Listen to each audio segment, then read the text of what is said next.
ಪ್ರಿಯ ವೀಕ್ಷಕರೇ, ಸಾಕ್ಷಿ ಟಿವಿಯ ಸಾಕ್ಷಿ ಸಂಪದ ಕಾರ್ಯಕ್ರಮಕ್ಕೆ ತಮಗೆಲ್ಲ ಹೃತ್ಪೂರ್ವಕವಾಗಿರ್ತಕ್ಕಂಥ ಸ್ವಾಗತ. ಸಾಕ್ಷಿ ಸಂಪದ ಕಾರ್ಯಕ್ರಮದ ಮೂಲಕ ಸಾಹಿತ್ಯ, ಸಾಂಸ್ಕೃತಿಕ, ಶಿಕ್ಷಣ, ಆರೋಗ್ಯ, ರಂಗಭೂಮಿ, ಜಾನಪದ, ಕೃಷಿ ಹೀಗೆ ಹಲವು ಕ್ಷೇತ್ರಗಳಲ್ಲಿ ಸಾಧನೆಗೈದ ಮಹನೀಯರನ್ನು ಪರಿಚಯಿಸುವ ಒಂದು ಕಾರ್ಯಕ್ರಮ ಇದಾಗಿದೆ. ಬಳ್ಳಾರಿ ಜಿಲ್ಲಾ ಕೊಟ್ಟೂರು ತಾಲೂಕಿನ ಕೋಗಳಿ ಗ್ರಾಮ ತುಂಬ ಪ್ರಾಚೀನತೆ ಹಾಗೂ ಪ್ರಸಿದ್ಧಿಯನ್ನು ಪಡೆದಿದೆ. ಕ್ರಿಸ್ತಶಕ 10ನೇ ಶತಮಾನದಲ್ಲಿಯೇ ಕನ್ನಡದ ಮೊದಲ ಗದ್ಯ ಗ್ರಂಥವಾದ ಒಡ್ಡಾರಾಧನೆ ರಚಿಸಿರುವ ಶಿವಕೋಟಾಚಾರ್ಯರ ಜನ್ಮಸ್ಥಳ ಕೋಗಳಿ ಗ್ರಾಮ. ಕೋಗಳಿ ಎಂಬ ಪುಟ್ಟ ಹಳ್ಳಿಗೆ ಮತ್ತೊಂದು ಮೈಲುಗಲ್ಲೆಂದರೆ 2018-19 ಕನ್ನಡ ರಾಜ್ಯೋತ್ಸವ ಪ್ರಶಸ್ತಿಗೆ ಭಾಜನರಾಗಿರುವುದು ಅವರು ಬೇರ್ಯಾರೂ ಅಲ್ಲ, ಶ್ರೀ MP ಕೋಗಿಲೆ ಎಂದು ಪ್ರಖ್ಯಾತರಾದ ಶ್ರೀಯುತ ಎಂ ಪಂಪಣ್ಣನವರು.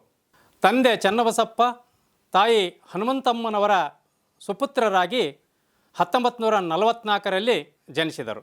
ಓದಿದ್ದು 4ನೇ ಕ್ಲಾಸ್, ಪಡೆದದ್ದು ಕನ್ನಡ ರಾಜ್ಯೋತ್ಸವ ಪ್ರಶಸ್ತಿ.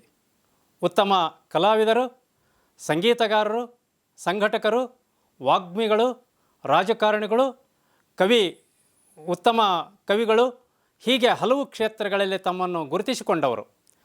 ಶ್ರೀಯುತ ಪಂಪಣ್ಣನವರು ಚಿಕ್ಕ ವಯಸ್ಸಿನಲ್ಲಿಯೇ ಸಹೋದರ ಉಮಾಪತಿಯವರ ಮಾರ್ಗದರ್ಶನದಲ್ಲಿ ರಂಗಭೂಮಿಗೆ ಪಾದಾರ್ಪಣೆ ಮಾಡಿ ಸ್ತ್ರೀ ಪಾತ್ರದಲ್ಲಿ ಸೈ ಎನಿಸಿಕೊಂಡವರು. ನಂತರ ಪೌರಾಣಿಕ ನಾಟಕಗಳಾದ ರಕ್ತರಾತ್ರಿ, ಕುರುಕ್ಷೇತ್ರ ಮುಂತಾದ ನಾಟಕಗಳಲ್ಲಿ ಅಭಿನಯಿಸಿದ ನಂತರವೂ ಕೂಡ ಐತಿಹಾಸಿಕ, ಸಾಮಾಜಿಕ ನಾಟಕಗಳಲ್ಲಿ ಪುರುಷ ಪಾತ್ರದತ್ತ ಮುಖ ಮಾಡಿ ಭೀಮ, ದುರ್ಯೋಧನ, ಅಶ್ವತ್ಥಾಮ, ಅಂಗುಲಿಮಾಲ ಇನ್ನೂ ಅನೇಕ ಪಾತ್ರಗಳಲ್ಲಿ ಬಣ್ಣ ಹಚ್ಚಿಕೊಂಡು ಪ್ರಶಸ್ತಿ ಪಡೆದವರು. ಡಿ ದುರ್ಗಾದಾಸ್, ಡಾಕ್ಟರ್ ಪ್ರಭುಶಂಕರ್, ಎಲಿವಾಳ್ ಸಿದ್ದಯ್ಯ, ಚಲನಚಿತ್ರ ನಟ ಸುಧೀರ್, ಶ್ರೀಮತಿ ದುತ್ತರಿಗೆ ಸರೋಜಮ್ಮ, ಜುಬೇದಾಬಾಯಿ ಸವಣೂರ್, ಡಾಕ್ಟರ್ ಸುಭದ್ರಮ್ಮ ಮನ್ಸೂರ್, ಪ್ರಮೀಳಮ್ಮ ಗುಡೂರ್ ಇನ್ನು ಅನೇಕ ಕಲಾ ದಿಗ್ಗಜರೊಂದಿಗೆ ಬಣ್ಣ ಹಚ್ಚಿಕೊಂಡು ಕಲಾ ಸೇವೆಗೈದಿದ್ದಾರೆ. ಸ್ವತಃ ನಾಟಕ ರಚನೆಕಾರರಾದ ಶ್ರೀಯುತರು ಯಾರು ನನ್ನವರು, ಇದು ಯಾರ ತಪ್ಪು, ಇವನೇ ನನ್ನ ಗೆಳೆಯನೇ ಮುಂತಾದ ನಾಟಕಗಳನ್ನು ರಚಿಸಿದ್ದೂ ಅಲ್ಲದೆ ಕಲಾಭಿನಯವನ್ನು ಬಳ್ಳಾರಿ, ಗುಲ್ಬರ್ಗ, ಬೆಳಗಾವಿ, ಕಾರವಾರ, ಮೈಸೂರು, ಚಿತ್ರದುರ್ಗ, ಬೆಂಗಳೂರು, ಹಾಸನ, ಹಂಪಿ ಉತ್ಸವ ಹೀಗೆ ರಾಜ್ಯದ ಎಲ್ಲ ಜಿಲ್ಲೆಗಳಲ್ಲಿ ಸಾಂಸ್ಕೃತಿಕ ಉತ್ಸವಗಳಲ್ಲಿ ಅಭಿನಯಿಸಿ ಮೆರುಗು ತಂದಿದ್ದಾರೆ. ಶ್ರೀಯುತರು 1976ರಲ್ಲಿ ಶ್ರೀ ಮಾರುತಿ ನಾಟ್ಯ ಸಂಘವನ್ನು ತಮ್ಮ ಹುಟ್ಟೂರು ಕೋಗಳಿಯಲ್ಲಿ ಸ್ಥಾಪಿಸಿದ್ದು, ನಂತರ 1978ರಲ್ಲಿ ಗಾನಯೋಗಿ ಪಂಡಿತ ಲಿಂಗೈಕ್ಯ ಪಂಚಾಕ್ಷರಿ ಗವಾಯಿಗಳವರ ಸಂಗೀತ ಪಾಠಶಾಲೆ ಸ್ಥಾಪಿಸಿ ಊರಿನ ಗುರುಗಳಾದ ಲಿಂಗೈಕ್ಯ ಗುರುಸಿದ್ದಯ್ಯನವರ ಸ್ಮರಣಾರ್ಥ ಪ್ರತಿ ವರ್ಷ ಸಂಗೀತ ವಿದ್ವಾಂಸರನ್ನು ಊರಿಗೆ ಆಹ್ವಾನಿಸಿ ಸಂಗೀತದ ರಸದೌತಣ ಉಣಬಡಿಸುತ್ತಿದ್ದಾರೆ. ಶ್ರೀಯುತರಿಗೆ ಸಂದ ಪ್ರಶಸ್ತಿಗಳೆಂದರೆ ಬಳ್ಳಾರಿ ರಾಘವ ಪ್ರಶಸ್ತಿ, ಕರ್ನಾಟಕ ನಾಟಕ ಅಕಾಡೆಮಿ ಬೆಂಗಳೂರು ಗೌರವ ಪ್ರಶಸ್ತಿ, ಜ್ಯೋತಿ ಬಳಗ ಆಂಜನೇಯ ಕಲಾ ಸಂಘ ಬಳ್ಳಾರಿ ಇವರಿಂದ ನಾಟ್ಯ ಕಲಾಭೂಷಣ ಪ್ರಶಸ್ತಿ, ಹಗರಿಬೊಮ್ಮನಹಳ್ಳಿ ತಾಲೂಕಿನ ಕನ್ನಡ ರಾಜ್ಯೋತ್ಸವ ಪ್ರಶಸ್ತಿ ಇನ್ನೂ ಹಲವು ಪ್ರಶಸ್ತಿಗಳು ಸಂದಿವೆ. ಇತ್ತೀಚೆಗೆ 2018-19 ಸಾಲಿನ ಕನ್ನಡ ರಾಜ್ಯೋತ್ಸವ ಪ್ರಶಸ್ತಿಗೆ ಭಾಜನರಾಗಿ ಬಳ್ಳಾರಿ ಜಿಲ್ಲೆಯ ಕೀರ್ತಿ ಹೆಚ್ಚಿಸಿದ್ದಾರೆ. ಶ್ರೀಯುತ ಪಂಪಣ್ಣನವರನ್ನು ಸಂದರ್ಶಿಸುವುದು ನನ್ನ ಸುದೈವವೆಂದೇ ಭಾವಿಸುತ್ತೇನೆ.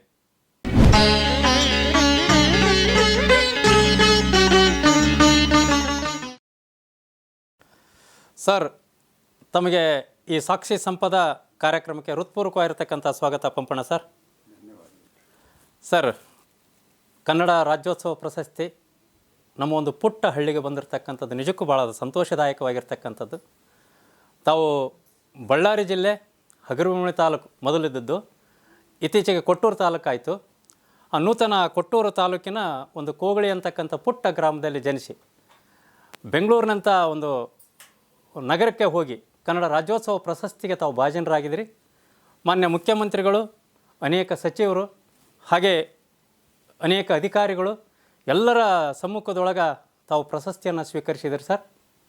ತಾವು ಅತ್ಯಂತ ಏನು ಈ ಕನ್ನಡ ರಂಗಭೂಮಿಗೆ ಇದುವರೆಗೂ ಸೇವೆಯನ್ನು ಗೈದಿರ್ತಕ್ಕಂಥದ್ದು ಅದೊಂದು ಸಾರ್ಥಕ ಅಂತಕ್ಕಂಥದ್ದನ್ನು ನಾನು ಭಾವಿಸ್ಕೊಳ್ತಾ ಸರ್, ಈ ರಂಗಭೂಮಿಗೆ ತಾವು ಪಾದಾರ್ಪಣೆ ಮಾಡಬೇಕಾದ್ರೆ ಯಾರು ಪ್ರೇರಣೆ ಸರ್? ಯಾಕಂದ್ರೆ ತಾವು ಚಿಕ್ಕ ವಯಸ್ಸಿನಲ್ಲೇ ತಾವು ಬಣ್ಣ ಹಚ್ಕೊಂಡು ಬಂದಿರತಕ್ಕಂಥವ್ರು. ಇದಕ್ಕೆ ಯಾರು ಪ್ರೇರಣೆ? ಯಾಕಂದರೆ ರಂಗಾಸಕ್ತಿ ಬೆಳಿಬೇಕಾದ್ರೆ, ಕಲಾಭೂಮಿ ಒಂದು ಇದು ಸೇವೆ ಮಾಡಬೇಕಾದ್ರೆ ತಮಗೆ ಯಾರು ಪ್ರೇರಣೆ ಅಂತಕ್ಕಂಥದ್ದು ಸರ್? ಯಾಕಂದ್ರೆ ತಮ್ಮ ಕುಟುಂಬದಲ್ಲಿ ಇದುವರೆಗೂ ಈ ಮುಂಚಿತವಾಗಿ ಯಾರಾದರೂ ಬಣ್ಣ ಹಚ್ತಕ್ಕಂಥದ್ದು ಅಥವಾ ರಂಗಭೂಮಿಯ ಸೇವೆಯನ್ನು ಮಾಡ್ತಕ್ಕಂಥದ್ದು, ಯಾಕಂದರೆ ಇವತ್ತು ಇಷ್ಟು ಉತ್ತಮವಾಗಿರ್ತಕ್ಕಂಥ ಒಂದು ರಂಗಭೂಮಿಯೊಳಗೆ ತಾವು ಸಾಕಷ್ಟು ಪಾತ್ರಗಳನ್ನು ಮಾಡಿದಿರಿ, ಅದಕ್ಕೆ ಏನು ಪ್ರೇರಣೆ ಅಂತಕ್ಕಂಥದ್ದು ಸರ್? ನೋಡಿ, ಈ ಸಂದರ್ಭದಲ್ಲಿ ಒಳ್ಳೆ ಮಾತನ್ನು ಜ್ಞಾಪಿಸಿದ್ರಿ. ನಾನು ರಂಗಭೂಮಿಗೆ ಚಿಕ್ಕ ವಯಸ್ಸಿನಲ್ಲಿ ಕಾಲಿಡಬೇಕಾದ್ರೆ ನನ್ನ ಅಣ್ಣ ದಿವಂಗತ ಉಮಾಪತಿ ಅಂತ ಅವರಿಗಿಲ್ಲ, ಚಿಕ್ಕ ವಯಸ್ಸಿನಿಂದಲೇ ನನಗೆ ಬಣ್ಣ ಹಚ್ಚಿಸಿ ಅವರು ಕಲಾವಿದರು. ನನ್ನ ಮುಖಾಂತರವಾಗಿ ತನ್ನನ್ನು ನೋಡಿಕೊಳ್ಬೇಕು ಅನ್ನೋದ್ರ ಇಚ್ಛೆಗೆ ನನ್ನನ್ನು ಎಲ್ಲ ನಿಟ್ಟಿನಲ್ಲಿ ರಂಗಭೂಮಿಯಲ್ಲಿ ಬೆಳೆಸಿರ್ತಕ್ಕಂಥ, ಒಂದು ಮಾತೃಸ್ಥಾನದಲ್ಲಿದ್ದು ನನ್ನನ್ನು ನೋಡಿ ಸಂತೋಷಪಡ್ತಕ್ಕಂಥ ಹಿರಿಯ ಹೃದಯದವರು ನನ್ನ ಅಣ್ಣವರಿದ್ದರು. ಅವರ ಪ್ರೇರಣೆಯಿಂದ ನಾನು ರಂಗಭೂಮಿಯ ಪ್ರಯಾಣವನ್ನು ನಾನು ಮಾಡಿದೆ. ಹೌದೌದು, ನನ್ನ ಅಣ್ಣವರು. ಅದರ ಜೊತೆಗೆ ನಾನು ಕೋಗಳೆ ಗ್ರಾಮದಲ್ಲಿ ಪ್ರಾಥಮಿಕ ಶಿಕ್ಷಣ ಹಳ್ಳಿಯಲ್ಲಿ ಮಾಡುವಾಗ, ಹಳ್ಳಿಯಲ್ಲಿ ನಮ್ಮ ಗುರುಗಳೆಲ್ಲ ವರ್ಷಕ್ಕೊಂದು ನೀತಿಯುಕ್ತವಾದ ನಾಟಕಗಳನ್ನು ಬೋಧನೆ ಜೊತೆಗೆ ಮಾಡಿಸ್ತಿದ್ರು. ಆ ಸಂದರ್ಭದಲ್ಲಿ ಹರಿಶ್ಚಂದ್ರ ನಾಟಕವನ್ನು ಮಾಡಿದರು. ನಾನಿನ್ನು ಚಿಕ್ಕವನು, ನನಗೆ ಅದರಲ್ಲಿ ಒಂದು ವಸಿಷ್ಠನ ಪಾತ್ರವನ್ನು ಕೊಟ್ಟಿದ್ದರು. ನಮ್ಮ ಶಾಲೆ ನಾಟಕ ಮಾಡಿದ್ರು ಅನ್ನೋ ಸಂತೋಷದಿಂದ ಶಾಲೆ ಬಿಟ್ಟ ಮೇಲೆ ಓಡಿ ಮನೆಗೆ ಬಂದೆ. ನಮ್ಮ ಅಣ್ಣವ್ರ ಎದುರಿಗೆ, ನಮ್ಮ ಶಾಲೆ ನಾಟಕ ಮಾಡಿದರು, ನನಗೊಂದು ಪಾತ್ರ ಕೊಟ್ಟಿದ್ದಾರೆ. ಯಾವುದು ನಾಟಕ? ಹರಿಶ್ಚಂದ್ರ ನಾಟಕ. ನೀನೀಗ ಪಾತ್ರ ಕೊಟ್ಟಾರೆ, ನನಗೆ ವಸಿಷ್ಠನ ಪಾತ್ರ ಕೊಟ್ಟಿದ್ದಾರೆ. ಅದ್ರಾಗ ವಸಿಷ್ಠ ಯಾರೋ ವಿಶ್ವಾಮಿತ್ರ ಯಾರೋ ನನಗೆ ಅದೇನು ಗೊತ್ತಿಲ್ಲದ್ದು. ಅದನ್ನೇನು ಮಾಡ್ತಿದ್ದೆ, ಹೋಗಿ ಇಲ್ಲ ಹರಿಶ್ಚಂದ್ರನ ಪಾತ್ರ ಕೊಡೋನು, ಇಲ್ಲ ವಿಶ್ವಾಮಿತ್ರನ ಪಾತ್ರ ಕೊಡೋನು ಅಂತ ಹೇಳಿಕೊಟ್ರು. ನಾನು ಅದನ್ನು ಹೋಗಿ ನಮ್ಮ JM ಗುರುಸಿದ್ದಯ್ಯನವರು, ನಮ್ಮ ನಾಟಕದ ಸಂಗೀತ ಗುರುಗಳು, ಅವ್ರನ್ನ ಕೇಳಿದೆ, ಅಜ್ಜ ನನಗೆ ಈ ಪಾತ್ರ ಬೇಡ, ಯಾವ್ದು ಮಾಡ್ತಿದ್ದೆ, ನನಗೆ ಹರಿಶ್ಚಂದ್ರನ ಕೊಡು ಇಲ್ಲ ವಿಶ್ವಾಮಿತ್ರನ ಕೊಡು, ನಿನಗೆ ಯಾವುದು ಬೇಡ ಬಿಡು, ಆಯ್ತು ಬಿಡ್ರಿ ಅಂತಂದು. ಅವಾಗ ಅದ್ರ ಬಗ್ಗೆ ನನಗೇನೂ ಇಲ್ಲ. ಆಗ ತಿರುಗಿ ವರ್ಷದಲ್ಲಿ ಏನಾಯಿತು, ನಮ್ಮ ಗ್ರಾಮೀಣ ಹಬ್ಬ ಹರಿದಿನಗಳು ಏನು ಬರ್ತವೆ, ಆಗ ನಾಟಕಗಳು ಮಾಡ್ತಿರ್ತೀವಿ ಮನೋರಂಜನೆಗೆ ಅಂತ, ಹವ್ಯಾಸಿ ರಂಗದಿಂದ. ಡಿ ದುರ್ಗಾದಾಸರು ವಿರಚಿತವಾಗಿರ್ತಕ್ಕಂಥ ನಿರ್ಮಲ ಸಾಮಾಜಿಕ ನಾಟಕ, ಅದರಲ್ಲಿ ಭಾರತಿ ಅಂತಕ್ಕಂಥ ಒಂದೊಂದು ಪಾತ್ರಕ್ಕೆ 12 ವರ್ಷದವನಿದ್ದೆ ನಾನು ರಂಗಭೂಮಿಗೆ ಬಣ್ಣ ಹಚ್ಚಿದೆ ಆರಂಭದಲ್ಲಿ.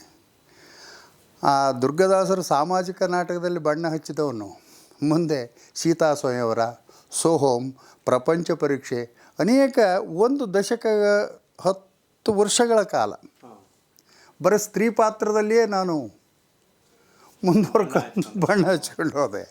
ಆರಂಭದಲ್ಲೇ ಸ್ತ್ರೀ ಪಾತ್ರದೊಂದಿಗೆ ನೀವು ಪರಿಚಯ ಆಗಿರ್ತಕ್ಕಂಥವ್ರು.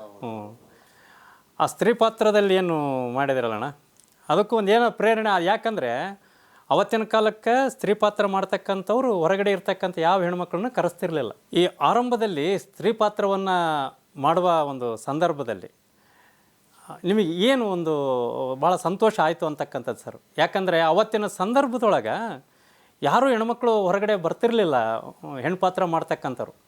ಗ್ರಾಮದಲ್ಲಿರ್ತಕ್ಕಂಥವ್ರನ್ನೇ ಹೆಣ್ಣು ಪಾತ್ರ, ಗಂಡು ಮಕ್ಕಳೇ ಹೆಣ್ಣು ಪಾತ್ರ ಮಾಡ್ತಕ್ಕಂಥ ಒಂದು ವಾಡಿಕೆಯನ್ನು ನಾನು ಕೇಳ್ತಿದ್ದೆ. ಇವತ್ತಿಗೂ ಕೂಡ ನಲ್ವಡಿ ಶ್ರೀಕಂಠ ಇವ್ರದ್ದು ಶಾಸ್ತ್ರಿಗಳದ್ದು ಹೇಮರೆಡ್ಡಿ ಮಲ್ಲಮ್ಮನ ಪಾತ್ರವನ್ನು ಮಾಡ್ತಕ್ಕಂಥ ಇವತ್ತಿಗೂ ಕೂಡ ಗಂಡು ಮಕ್ಕಳೇ ಅಲ್ಲಿ ಹೆಣ್ಮಕ್ಳು ಪಾತ್ರ ಮಾಡ್ತಾರೆ ಅಂತಕ್ಕಂಥದ್ದು ನಾನು ಇನ್ನೂ ಕೇಳ್ತಾನೆ ಇದ್ದೀನಿ.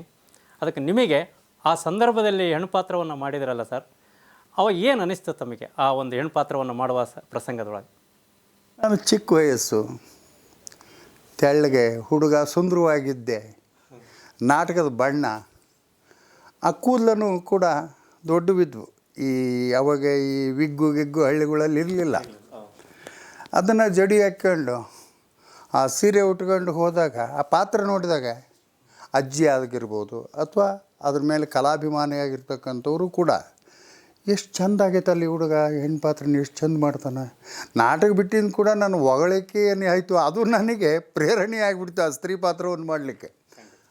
ಆ ಒಂದು ಹೊಗಳಿಕೆ ಮತ್ತು ಅವರ ಮೆಚ್ಚುಗೆಯ ಮೇಲೇ ಬಹು ದಿವಸ ನಾನು ಸ್ತ್ರೀ ಪಾತ್ರವನ್ನು ಮಾಡಲಿಕ್ಕೆ ಅದೊಂದು ಕಾರಣ ಆಯಿತು.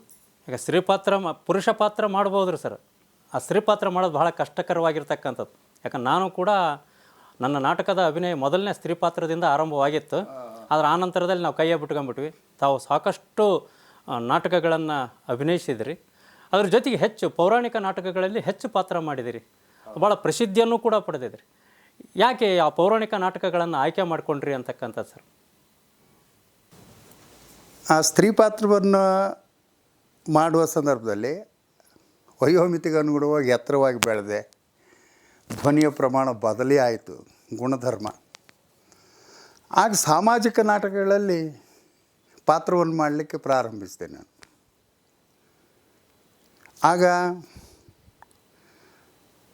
ಆ ನಾಟಕದಲ್ಲಿ ಬರ್ತಕ್ಕಂಥದ್ದು ಕಥಾನಾಯಕ ಆಗಿರ್ಬೋದು, ವಿಲನ್ ಪಾತ್ರ ಆಗಿರ್ಬೋದು, ಇವುಗಳನ್ನು ನಮ್ಮ ಗ್ರಾಮೀಣ ಮಟ್ಟದಲ್ಲಿ ಏನಿದೆಯೋ ನಮ್ಮ ತಿಳುವಳಿಕೆ ಮಟ್ಟಕ್ಕೆ ನಾವು ಪಾತ್ರಗಳನ್ನು ಮಾಡ್ಕೊಂಡು ಹೋಗ್ತಿದ್ದೆ. ಅದು ನನ್ನ ಜನ್ಮಾಂತರದ ಪುಣ್ಯ ಅಂತಕ್ಕಂಥದ್ದನ್ನು ನಾನು ಭಾವಿಸ್ತೇನೆ. ನನಗೆ ರಂಗಭೂಮಿಯ ಗುರುಗಳಾಗಿ ನನಗೆ ದೊರೆತದ್ದು ದೇವರಾಜ ಗವಾಯಿಗಳ ಅಂಬಳಿ. ಅವರು ವೀರೇಶ್ವರ ಪುಣ್ಯಾಶ್ರಮದ ಗುರುಗಳಾಗಿರ್ತಕ್ಕಂಥ ಪರಮ ಪೂಜ್ಯ ಪುಟ್ಟರಾಜ ಕವಿ ಗವಾಯಿಗಳವರ ಆಶ್ರಮದಲ್ಲಿ 14 ವರ್ಷ ಸತತವಾದ ಅಭ್ಯಾಸವನ್ನು ಮಾಡಿ ಮಲ್ಲಮ್ಮನ ನಾಟಕವನ್ನು 400 ಪ್ರಯೋಗಗಳವರೆಗೆ ಸ್ತ್ರೀ ಪಾತ್ರವನ್ನು ಮಾಡಿರ್ತಕ್ಕಂಥವ್ರು ನಮ್ಮ ಗುರುಗಳು. ಅವರು ಗಾಯಕರು, ಹೌದೌದು, ಗಾಯಕರು, ವಾದಕರು ಮತ್ತು ನೃತ್ಯಪಟು. ಅವ್ರ ಮನೆಯಲ್ಲಿ ಕಲಾವಿದರು ಭಾಳ ಇದ್ರಲ್ಲ ನಾವು. ಹೌದು ರೀ. ಅವರು ನನಗೆ ಗುರುಗಳಾಗಿ ದೊರೆತದ್ದು ನನ್ನ ಪುಣ್ಯ. ಹಾಗಾಗಿ ನನಗೆ ರಂಗಭೂಮಿಯ ಇಂಚಿಂಚನ್ನು ಕೂಡ ಅವರು ಮನದುಂಬಿ ಅವರು ಹೇಳಿರ್ತಕ್ಕಂಥ ಪ್ರಮಾಣ ಒಂದು 100 ಆಗಿದ್ರೆ ಅದರಲ್ಲಿ ನಾನು ಒಂದು ಅಂಶವನ್ನು ಬಳಸ್ಕೊಳ್ಳಲಿಕ್ಕೆ ನಾನು ಅಸಮರ್ಥನಾಗಿದ್ದೀನಿ ಅಂತಕ್ಕಂಥದ್ದನ್ನು ಈ ಸಂದರ್ಭದಲ್ಲಿ ನಾನು ಒಪ್ಪಿಕೊಂಡು ನಾನು ಗುರುಗಳಿಗೆ ಆ ಪಾದಕರ್ಪಣೆಯನ್ನು ಮಾಡ್ತೇನೆ. ಅದರಲ್ಲಿ ಹೆಚ್ಚು ಪೌರಾಣಿಕ ನಾಟಕದಲ್ಲಿ ಸರ್ ತಾವು ಹೆಚ್ಚು ಯಾವ ಪಾತ್ರಗಳನ್ನು ಮಾಡಿದ್ರಿ? ಹೆಚ್ಚು ನಾಟಕಗಳು ಕೂಡ ರಕ್ತರಾತ್ರಿ, ಕುರುಕ್ಷೇತ್ರ, ಅಂಗುಲಿಮಾಲ ಅಂತ ನಾಟಕಗಳನ್ನು ತಾವು ಮಾಡಿದಿರಿ. ಮತ್ತು ಜಾನಪದ ನಾಟಕ ಸಂಗ್ಯಾಬಾಳ ಅಂತಕ್ಕಂಥದ್ದನ್ನು ಕೂಡ ಅಭಿನಯಿಸಿದಿರಿ. ಹೆಚ್ಚು ಪಾತ್ರಗಳನ್ನು ನಿಮಗೆ ಇಷ್ಟಪಟ್ಟಂಥ ಪಾತ್ರಗಳು ಯಾವ, ನಿಮಗೆ ಕೀರ್ತಿಯನ್ನು ತಂದುಕೊಟ್ಟಂಥ ಪಾತ್ರಗಳು ಅದರಲ್ಲಿ ವಿಶೇಷವಾಗಿ? ಕರ್ನಾಟಕ ಶೇಕ್ಸ್ಪಿಯರ್ ಕಂದಗಲ್ ಹನುಮಂತರಾಯರು ಬರೆದಿರ್ತಕ್ಕಂಥ ನಾಟಕಗಳು. ಅವರ 36 ಕೃತಿಗಳಲ್ಲಿ ಅತ್ಯಂತ ಪ್ರಸಿದ್ಧಿಯನ್ನು ಪಡೆದಿರ್ತಕ್ಕಂಥ ನಾಟಕ ರಕ್ತರಾತ್ರಿ. ಆ ರಕ್ತರಾತ್ರಿ ಪ್ರಥಮ ಪ್ರದರ್ಶನವನ್ನು ಕಂಡದ್ದು ಬಳ್ಳಾರಿ ಜಿಲ್ಲೆ, ಅದು ಒಂದು ಹೆಮ್ಮೆಯ ಸಂಗತಿ. ಹೆಚ್ಚು ಪ್ರದರ್ಶನವನ್ನು ಕಂಡದ್ದು ಒಂದು ಬಳ್ಳಾರಿ ಜಿಲ್ಲೆ, ಒಂದು ರಾಯಚೂರು ಜಿಲ್ಲೆ. ಈ 2 ಜಿಲ್ಲೆಯಲ್ಲಿ ರಕ್ತರಾತ್ರಿ ಬಹಳ ಪ್ರದರ್ಶನವನ್ನು ಕಂಡದ್ದು. ಹೌದು, ಪ್ರಥಮ ಪ್ರದರ್ಶನ ರಂಗವನ್ನು ಹೇರಿದ್ದು ಗೋಕಾಕ್ ಬಸವಣ್ಣಪ್ಪನವ್ರ ಕಂಪನಿಯಿಂದ. ಅದು ರಕ್ತರಾತ್ರಿ ಇಲ್ಲ, ಗೋಕಾಕ್ ಬಸವಣ್ಣಪ್ಪನವ್ರ ಇದು ವೃತ್ತಿ ರಂಗಭೂಮಿ. ಆಗಾಲಿ ಸಿದ್ದಯ್ಯಸ್ವಾಮಿಯವರು ಅದರಲ್ಲಿದ್ದರು, ಎಲಿವಾಳ. ಯಾರು ರಕ್ತರಾತ್ರಿ ಅಶ್ವತ್ಥಾಮನೆ ಅಂತಕ್ಕಂಥ ಹೆಸರನ್ನು ಪಡ್ಕೊಂಡ್ರು ಅವರು. ಭಾಳ ಪ್ರಬುದ್ಧ ನಾಟಕಕಾರರು, ಒಳ್ಳೆ ನಟರು. ಇದ್ರ ಮೇಲೆ ಏನಾಯಿತು, ನಮಗೆ ನಮ್ಮ ಗ್ರಾಮಕ್ಕೆ ಸಮೀಪವಾಗಿರ್ತಕ್ಕಂಥದ್ದು ಒಂದು 3 ಕಿಲೋಮೀಟ್ರ್ ಆಗುತ್ತೆ, ಚಿಮ್ನಹಳ್ಳಿ ಅಂತ. ಅಲ್ಲಿ ದನಗಳ ಜಾತ್ರೆ ವರ್ಷ ನಡೀತಿತ್ತು. ಹೇಗೆ ನಡೀತಿತ್ತು ಅಂದರೆ, ಶಿವರಾತ್ರಿ ಆದಮೇಲೆ ಜಾತ್ರೆ ಕೂಡಿದರೆ ಮುಂಗಾರಿ ಮಳೆ ಬಂದು ಹೊಡೆಯೋವರೆಗೂ ಆ ಜಾತ್ರೆ ಕದಲ್ತಿರಲಿಲ್ಲ. ಅಷ್ಟು ದೊಡ್ಡ ಜಾತ್ರೆ. ಹೌದೌದು, ಅದು ಮೈಸೂರು ಪ್ರಾಂತದವರೆಗೂ ಹೆಸರಿತ್ತು. ಸಣ್ಣ ಗ್ರಾಮ ಅದು ಚಿಮ್ನಹಳ್ಳಿ, ಸಣ್ಣ ಗ್ರಾಮ. ಆದರೆ 2 ವೃತ್ತಿ ರಂಗಭೂಮಿಗಳು ಇರ್ತಿದ್ವು ಅಲ್ಲಿ ಆ ಜಾತ್ರೆಗೆ. ನಮಗೆ ನಾಟಕ ನೋಡುವ ಹವ್ಯಾಸ ದಿನ. ಅಲ್ಲಿ ಏನಾಯಿತು, 2 ವೃತ್ತಿ ರಂಗಭೂಮಿಗಳು ಇರೋದ್ರಿಂದ ಈ ಕಂಪನಿಯವರು ಒಬ್ಬ ಹೆಸರಾಂತ ನಟನನ್ನು ಇವ್ರು ಕರೆಸಿದ್ರೆ ತಿರುಗಿ ದಿವಸ ಅವ್ರು ಇನ್ನೊಬ್ಬರು ನಟರನ್ನು ಕರೆಸ್ತಿದ್ರು, ಸ್ಪರ್ಧೆಗಳು. ಹೌದು. ಆ 2ನ್ನು ನೋಡುವ ಸುಯೋಗ ನಮಗೆ ಸಿಕ್ತು. ಹಾಗಾಗಿ ನಮಗೆ ಪೌರಾಣಿಕ ನಾಟಕಗಳ ಹೆಚ್ಚು ಒಲವು ನನಗೆ ಬೆಳಲಿಕ್ಕೆ ಕಾರಣ ಆಯಿತು ಅಂತಕ್ಕಂಥದ್ದನ್ನು ಕೂಡ ಈ ಸಂದರ್ಭದಲ್ಲಿ ನಾನು ಸ್ಮರಿಸ್ಕೋಬಹುದು. ಒಂದು ಸಣ್ಣ ವಿರಾಮ ತಗೊಂಡು ಮತ್ತೆ ಒಂದು ಚರ್ಚೆಯನ್ನು ಮುಂದುವರ್ಸೋಣ. ಯಾಕಂದ್ರೆ ಚರ್ಚೆಯನ್ನು ಮುಂದುವರ್ಸೋಣ ಸರ್. ಆ ಪಾತ್ರಗಳು ಯಾವ್ಯಾವ ಮಾಡಿದ್ರಿ ಅಂತಕ್ಕಂಥದ್ದು ಒಂದು ಡೈಲಾಗನ್ನು ಕೂಡ ಕೇಳಬೇಕಾಗಿದೆ. ದಯವಿಟ್ಟು ಒಂದು ಸಣ್ಣ ವಿರಾಮ ತಗೊಳ್ತೀವಿ. ಈ ಕಾರ್ಯಕ್ರಮದ ಮಧ್ಯದಲ್ಲಿ ಒಂದು ಸಣ್ಣ ವಿರಾಮ.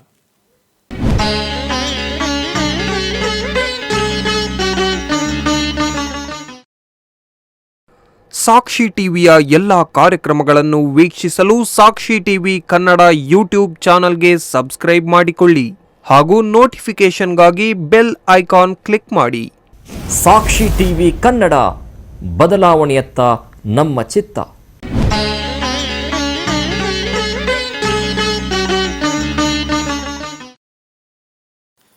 ವಿರಾಮದ ನಂತರ ಕಾರ್ಯಕ್ರಮಕ್ಕೆ ಮತ್ತೆ ಸ್ವಾಗತ. ಸರ್, ಆಗಲೇ ನಾವು ಚರ್ಚೆ ಮಾಡ್ತಾ ಕೆಲವು ಪಾತ್ರಗಳನ್ನು, ನಿಮ್ಮ ಬಹಳಷ್ಟು ಮೆಚ್ಚಿನ ಪಾತ್ರ ನನಗೆ ಈ ರೀತಿ ಬಂತು ಅಂತಕ್ಕಂಥದ್ದನ್ನು ಹೇಳಿದ್ರಿ. ಯಾವ ಪಾತ್ರ ನಿಮ್ಮ ಮನಸೂರೆಗೊಂಡಿದೆ ಸರ್?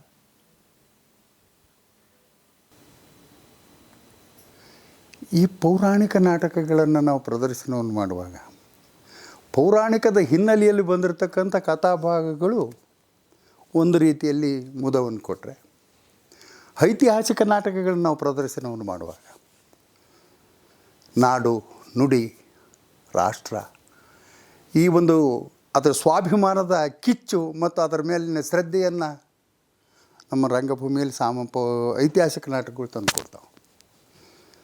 ಇನ್ನು ಸಾಮಾಜಿಕ ನಿತ್ಯದ ಬದುಕಿನ ಏರಿಳಿತಗಳನ್ನು, ಸಮಾಜದಲ್ಲಿ ನಡೀತಕ್ಕಂಥ ನ್ಯೂನತೆಗಳನ್ನು ನಮಗೆ ಪ್ರತಿಬಿಂಬವಾಗಿ ತೋರಿಸ್ತಕ್ಕಂಥದ್ದು ಕೆಲಸವನ್ನು ಸಾಮಾಜಿಕ ನಾಟಕಗಳು ಮಾಡ್ತವೆ.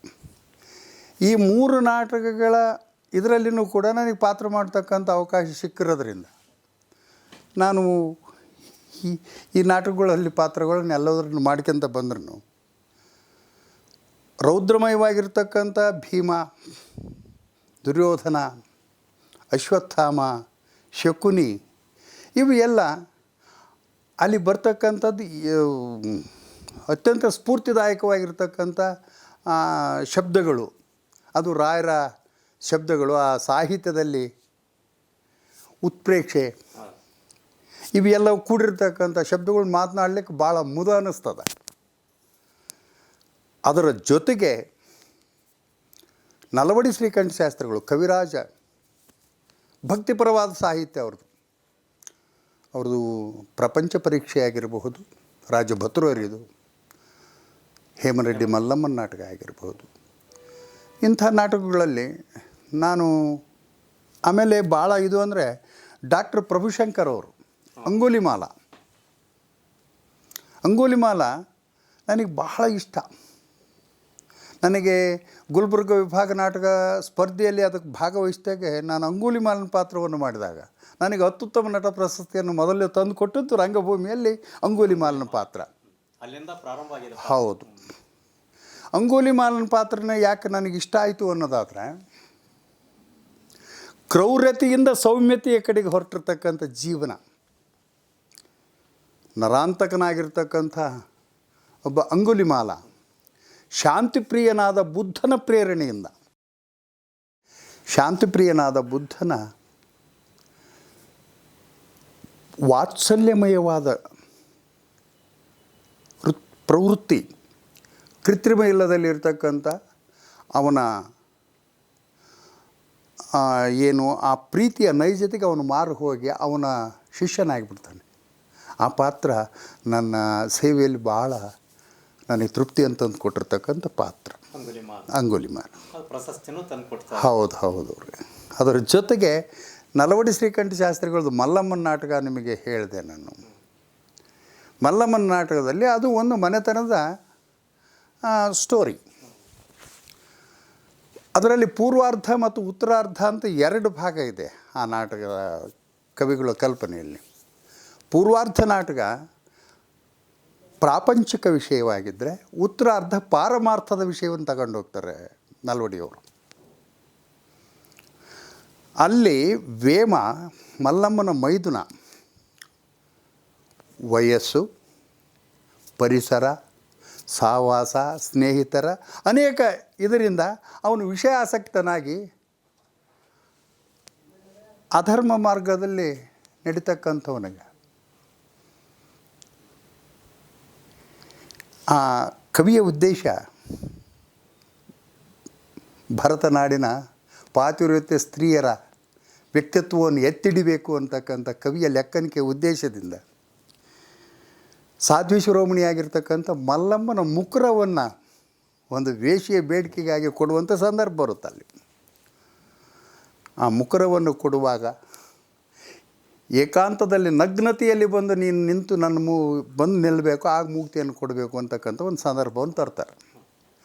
ಆ ಮೂಕ್ತಿಯನ್ನು ಕೊಟ್ಟಾಗ ಅವನಿಗೆ ಇದು ಜಿಗುಪ್ಸೆಯನ್ನು ಹೊಂದಿ ಅವನು ಈ ಸಂಸಾರವನ್ನು ತ್ಯಾಜ್ಯ ಮಾಡ್ತಾನಲ್ಲಿ. ಅಲ್ಲಿಂದ ನಮ್ಮ ಕನ್ನಡದಲ್ಲಿ ಸರ್ವಜ್ಞನು ಹೇಗೋ ತೆಲುಗಿನಲ್ಲಿ ವೇಮನ ಅಂತಕ್ಕಂಥದ್ದು ಬರುತ್ತೆ. ಅಷ್ಟು ಅವನು ಪಾರಮಾರ್ಥದ ವಿಷಯದಲ್ಲಿ ಬಹಳ ಮೇರು ವ್ಯಕ್ತಿತ್ವಕ್ಕೆ ಹೋಗ್ತಾನೆ. ಆ ಪಾತ್ರವನ್ನು ಮಾಡತಕ್ಕಂಥ ಒಂದು ಸುಯೋಗ ನನಗೆ ರಂಗಭೂಮಿಯಲ್ಲಿ ಸಿಕ್ಕಿರೋದ್ರಿಂದ ಆ ಪಾತ್ರನೂ ಕೂಡ ನನಗೆ ಪಾತ್ರವನ್ನು ಮಾಡಲಿಕ್ಕೆ, ಆ ಪಾತ್ರದ ಬಗ್ಗೆ ಮಾತನಾಡಲಿಕ್ಕೂ ಕೂಡ ನನಗೆ ಹುಮ್ಮಸ್ಸು ಅಂತಂದು ಕೊಡ್ತಾನೆ. ಹೇಮರೆಡ್ಡಿ ಮಲ್ಲಮ್ಮ ನಾಟಕದಲ್ಲಿ ವೇಮನ ಪಾತ್ರ ಅವರೊಬ್ಬ ಕಲಾವಿದರು ಕೂಡ, ಮತ್ತು ಅದ್ರ ಜೊತೆಗೆ ದೊಡ್ಡ ಸಾಹಿತಿಗಳು ಕೂಡ. ಯಾರು? ವೇಮನ. ಹೌದು ಸಾಹಿತ್ಯ ಕ್ಷೇತ್ರದಲ್ಲೂ ಕೂಡ ಹೌದು. ವೇಮ ಶತಕವನ್ನು ಬರೆದಿರ್ತಕ್ಕಂಥವ್ರು. ಅದಾದ ನಂತರ ಮತ್ತೆ ಪೌರಾಣಿಕ ನಾಟಕದೊಳಗೆ ನಿಮಗೆ ಹೆಚ್ಚು, ಯಾಕಂದರೆ ಈಗ ಅಂಗುಲಿಮಾಲ ಪಾತ್ರವನ್ನು ಭಾಳ ಸೊಗಸಾಗಿ ಅಭಿನಯಿಸಿ ಪ್ರಶಸ್ತಿಯನ್ನು ಪಡೆದ್ರಿ. ಅದಾದ ನಂತರ ಮತ್ತೆ ಹೇಮರೆಡ್ಡಿ ಮಲ್ಲಮ್ಮನ ನಾಟಕದೊಳಗೆ ವೇಮನನ ಪಾತ್ರವನ್ನು ಅಭಿನಯಿಸಿದ್ರಿ.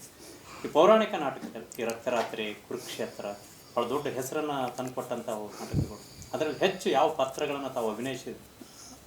ನಾನು ರಾಯರ ನಾಟಕದಲ್ಲಿ ರಕ್ತರಾತ್ರಿ ಒಂದು ನಾಟಕವನ್ನು ಉದಾಹರಣೆಯನ್ನು ತೆಗೆದುಕೊಂಡ್ರೆ ಅಶ್ವತ್ಥಾಮ, ಭೀಮ, ದುರ್ಯೋಧನ, ಶಕುನಿ, ಅರ್ಜುನ, ಧರ್ಮ ಇವೆಲ್ಲ ಪಾತ್ರಗಳನ್ನು ನಾನು ಅದರಲ್ಲಿ ಮಾಡಿದ್ದೀನಿ.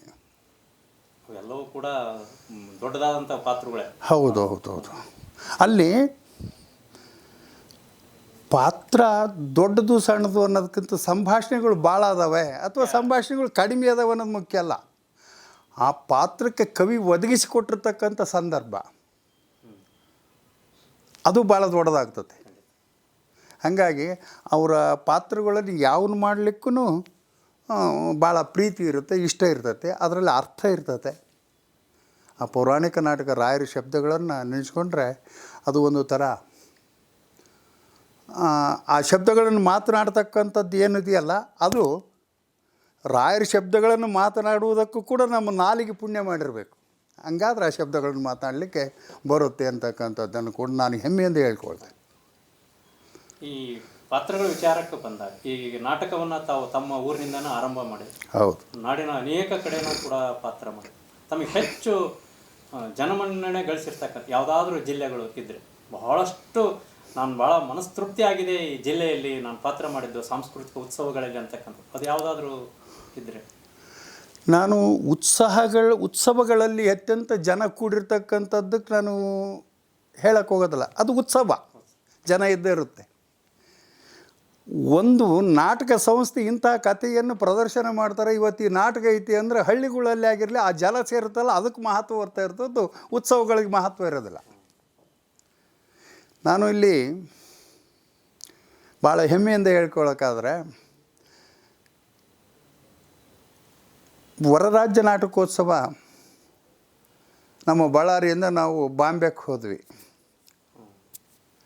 ಸುಭದ್ರಮ್ಮ ಮನ್ಸೂರವರು, ನಮ್ಮ ಬೆಳಗಾಲ್ ವೀರಣ್ಣವರು, ನಾನು ಎಲ್ಲರೂ. ನಮಗೆ ಹೋಗಿ ಇಲ್ಲಿ ಬಾಂಬೆದ ನಾಟಕ ಆಡಿದ್ರೆ ಕನ್ನಡ ನಾಟಕ ನೋಡೋಕೆ ಯಾರು ಬರ್ತಾರಪ್ಪ, ಇವ್ರು ಕರ್ಕೊಂಬಂದಾರತ್ತೆ, ಹೊರ ರಾಜ್ಯಕ್ಕೆ ಬಂದಿವಿ ಅಂತ. ನಾವು ಮೇಕಪ್ ಮಾಡಿಕೊಳ್ಳೋದ್ರೊಳಗೆ ಥಿಯೇಟ್ರ್ ಫುಲ್ಲು. ಆ ಕನ್ನಡ ಸಂಘದವರು ಎಲ್ಲೆಲ್ಲೂ ಇರ್ತಕ್ಕಂಥ ನಮ್ಮ ಕನ್ನಡಿಗರು ಬಂದಿದ್ದಾರೆ ಅಂತಕ್ಕಂಥದ್ದನ್ನು ಅಷ್ಟು ಸಂತೋಷದಿಂದ ಬಂದು ಆ ನಾಟಕಗಳು ನೋಡ್ತಕ್ಕಂಥದ್ದು, ಅದು ಒಂಥರ ನಾವು ಕನ್ನಡಿಗರದು ಇಷ್ಟು ಇದೆಯಲ್ಲ ಅಂತಕ್ಕಂಥದ್ದು, ಅದು ಒಂಥರ ಹೆಮ್ಮೆ ಅನ್ನಿಸ್ತು ನಮಗೆ. ಯಾಕಂದ್ರೆ ಬಾಂಬೆ ಅಂತ ಒಂದು ಇದ್ರೊಳಗೆ ಭಾಷೆ ಬರದೇ ಇರ್ತಕ್ಕಂಥ ಜಾಗದೊಳಗೆ ಹೌದು, ಅಲ್ಲಿ ಒಂದು ಪಾತ್ರ ಅಭಿನಯ ಮಾಡೋದು ಅದ ಒಂದು ದೊಡ್ಡದು. ಅದ್ರ ಜೊತೆಗೆ ಮತ್ತು ಈ ನಮ್ಮ ರಾಜ್ಯದೊಳಗೆ ಇನ್ನು ಭಾಳಷ್ಟು ಕಡೆ ತಾವು ಅಭಿನಯ ಮಾಡಿದ್ದೀರಿ. ನಾನು ಮೈಸೂರು, ಮಂಡ್ಯ, ಹಂಪಿ ಅನೇಕ ಕಡೆಗೆ. ಅಂದರೆ ನಮಗೆ ಏನಾಯ್ತು, ನಾವು ವೃತ್ತಿ ರಂಗಭೂಮಿ ಇಲ್ಲ.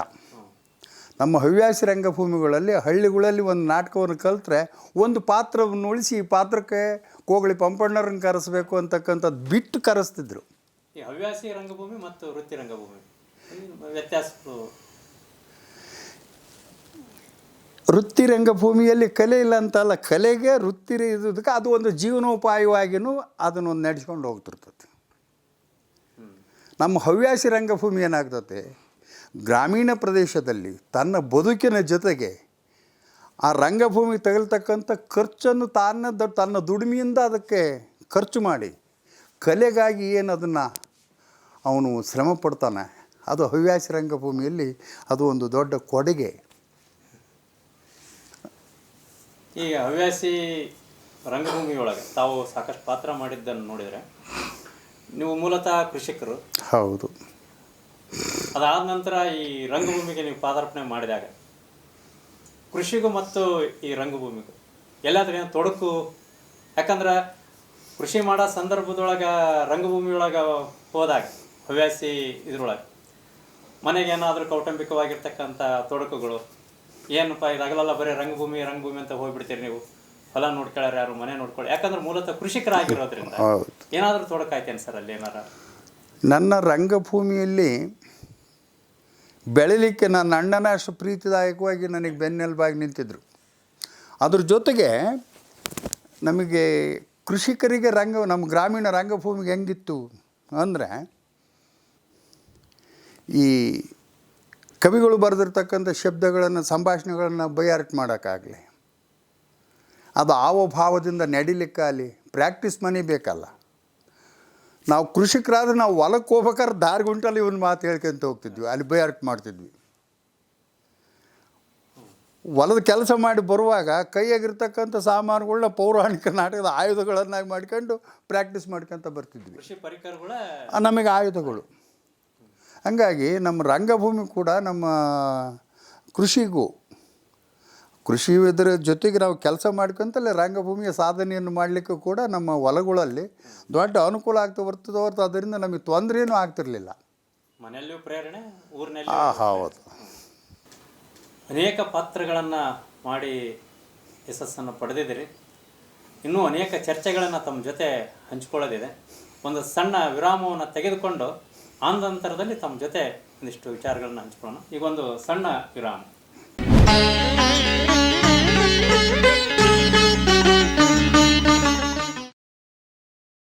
ಸಾಕ್ಷಿ ಟಿವಿಯ ಎಲ್ಲ ಕಾರ್ಯಕ್ರಮಗಳನ್ನು ವೀಕ್ಷಿಸಲು ಸಾಕ್ಷಿ ಟಿವಿ ಕನ್ನಡ ಯೂಟ್ಯೂಬ್ ಚಾನಲ್ಗೆ ಸಬ್ಸ್ಕ್ರೈಬ್ ಮಾಡಿಕೊಳ್ಳಿ ಹಾಗೂ ನೋಟಿಫಿಕೇಶನ್ಗಾಗಿ ಬೆಲ್ ಐಕಾನ್ ಕ್ಲಿಕ್ ಮಾಡಿ. ಸಾಕ್ಷಿ ಟಿವಿ ಕನ್ನಡ, ಬದಲಾವಣೆಯತ್ತ ನಮ್ಮ ಚಿತ್ತ.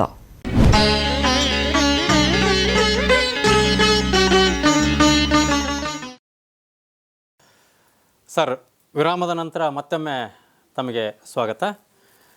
ಸರ್, ಈಗ ಪಾತ್ರವನ್ನು ಮಾಡ್ತಕ್ಕಂಥ ಸಂದರ್ಭದೊಳಗೆ ಸಾಕಷ್ಟು ಕಲಾವಿದೆಯರ ಜೊತೆಗೆ ತಾವು ಪಾತ್ರ ಮಾಡಿದಿರಿ. ತಾವು ಹೆಣ್ಣು ಪಾತ್ರ ಮಾಡೋದಕ್ಕೂ ಅನೇಕ ಕಲಾವಿದೆಯರ ಜೊತೆಗೆ ಪಾತ್ರ ಮಾಡೋದಕ್ಕೂ ಭಾಳ ವ್ಯತ್ಯಾಸಗಳು ಇರ್ತಾವಂತಕ್ಕಂಥದ್ದು. ಅದ್ರ ಜೊತೆಗೆ ನಾಡೋಜ ಡಾಕ್ಟರ್ ಸುಭದ್ರಮ್ಮ ಮನ್ಸೂರ್ ಅಂತಕ್ಕಂಥ ಹಿರಿಯ ಕಲಾವಿದೆಯರ ಜೊತೆಗೂ ಕೂಡ ಪಾತ್ರ ಮಾಡಿದಿರಿ. ಇನ್ನು ಅನೇಕ ಕಲಾವಿದೆಯರ ಜೊತೆಗೂ ಪಾತ್ರ ಮಾಡಿದಿರಿ. ಅಲ್ಲಿ ಏನು ತಮಗೆ ಒಂದು ಅನುಭವ ಆಯಿತು ಸರ್? ಏನಾಗುತ್ತೆ ಅಂದರೆ, ಅನುಭವ ಮತ್ತು ಅನುಭವ ಇದರಲ್ಲಿ ಇರ್ತಕ್ಕಂಥ ನಟ ನಟಿಯರು ಕೂಡ ಕೂಡಿ ಪ್ರಾಕ್ಟೀಸ್ ಮಾಡೋದಕ್ಕಾಗಲಿ ಪ್ರದರ್ಶನ ಮಾಡೋದಕ್ಕಾಗಲಿ ಒಬ್ರಿಗೊಬ್ರಿಗೆ ಅಂಡರ್ಸ್ಟ್ಯಾಂಡ್ ಇರುತ್ತೆ. ಅನೇಕ ಸಲ ಸುಭದ್ರಮ್ಮವರು, ದುತ್ತುರ್ಗಿ ಸರೋಜಮ್ಮನವರು, ಜುಬೇದಾಬಾಯಿ ಸವಣೂರವರು, ಗೂಡೂರು ಪ್ರಮೀಳಮ್ಮರು, ಬೆಂಗಳೂರು ಭವಾನಿಯವರು, ಅನೇಕ ಮಂದಿ ನಮ್ಮ ಸಹೋದರಿಯರು ಎಲ್ಲರೂ ಪಾತ್ರಕ್ಕೆ ಜೊತೆಗೆ ಪಾತ್ರವನ್ನು ಮಾಡಿದ್ರು. ಸಲ ಯಾಕೆ ಅನುಭವ ಅಂತ ಯಾಕೆ ಹೇಳ್ತೀನಿ ಅಂದರೆ, ಒಂದು ಸಲ ಚಿತ್ರಾಂಗದ ನಾಟಕ, ನಾನು ಅರ್ಜುನ, ಸುಭದ್ರಮ್ಮರೇ ಚಿತ್ರಾಂಗದ, ಮರಿಮಳ್ಳಿ ನಾಗರತ್ನಂನವರು ಉಲುಚಿ. ಅಲ್ಲಿ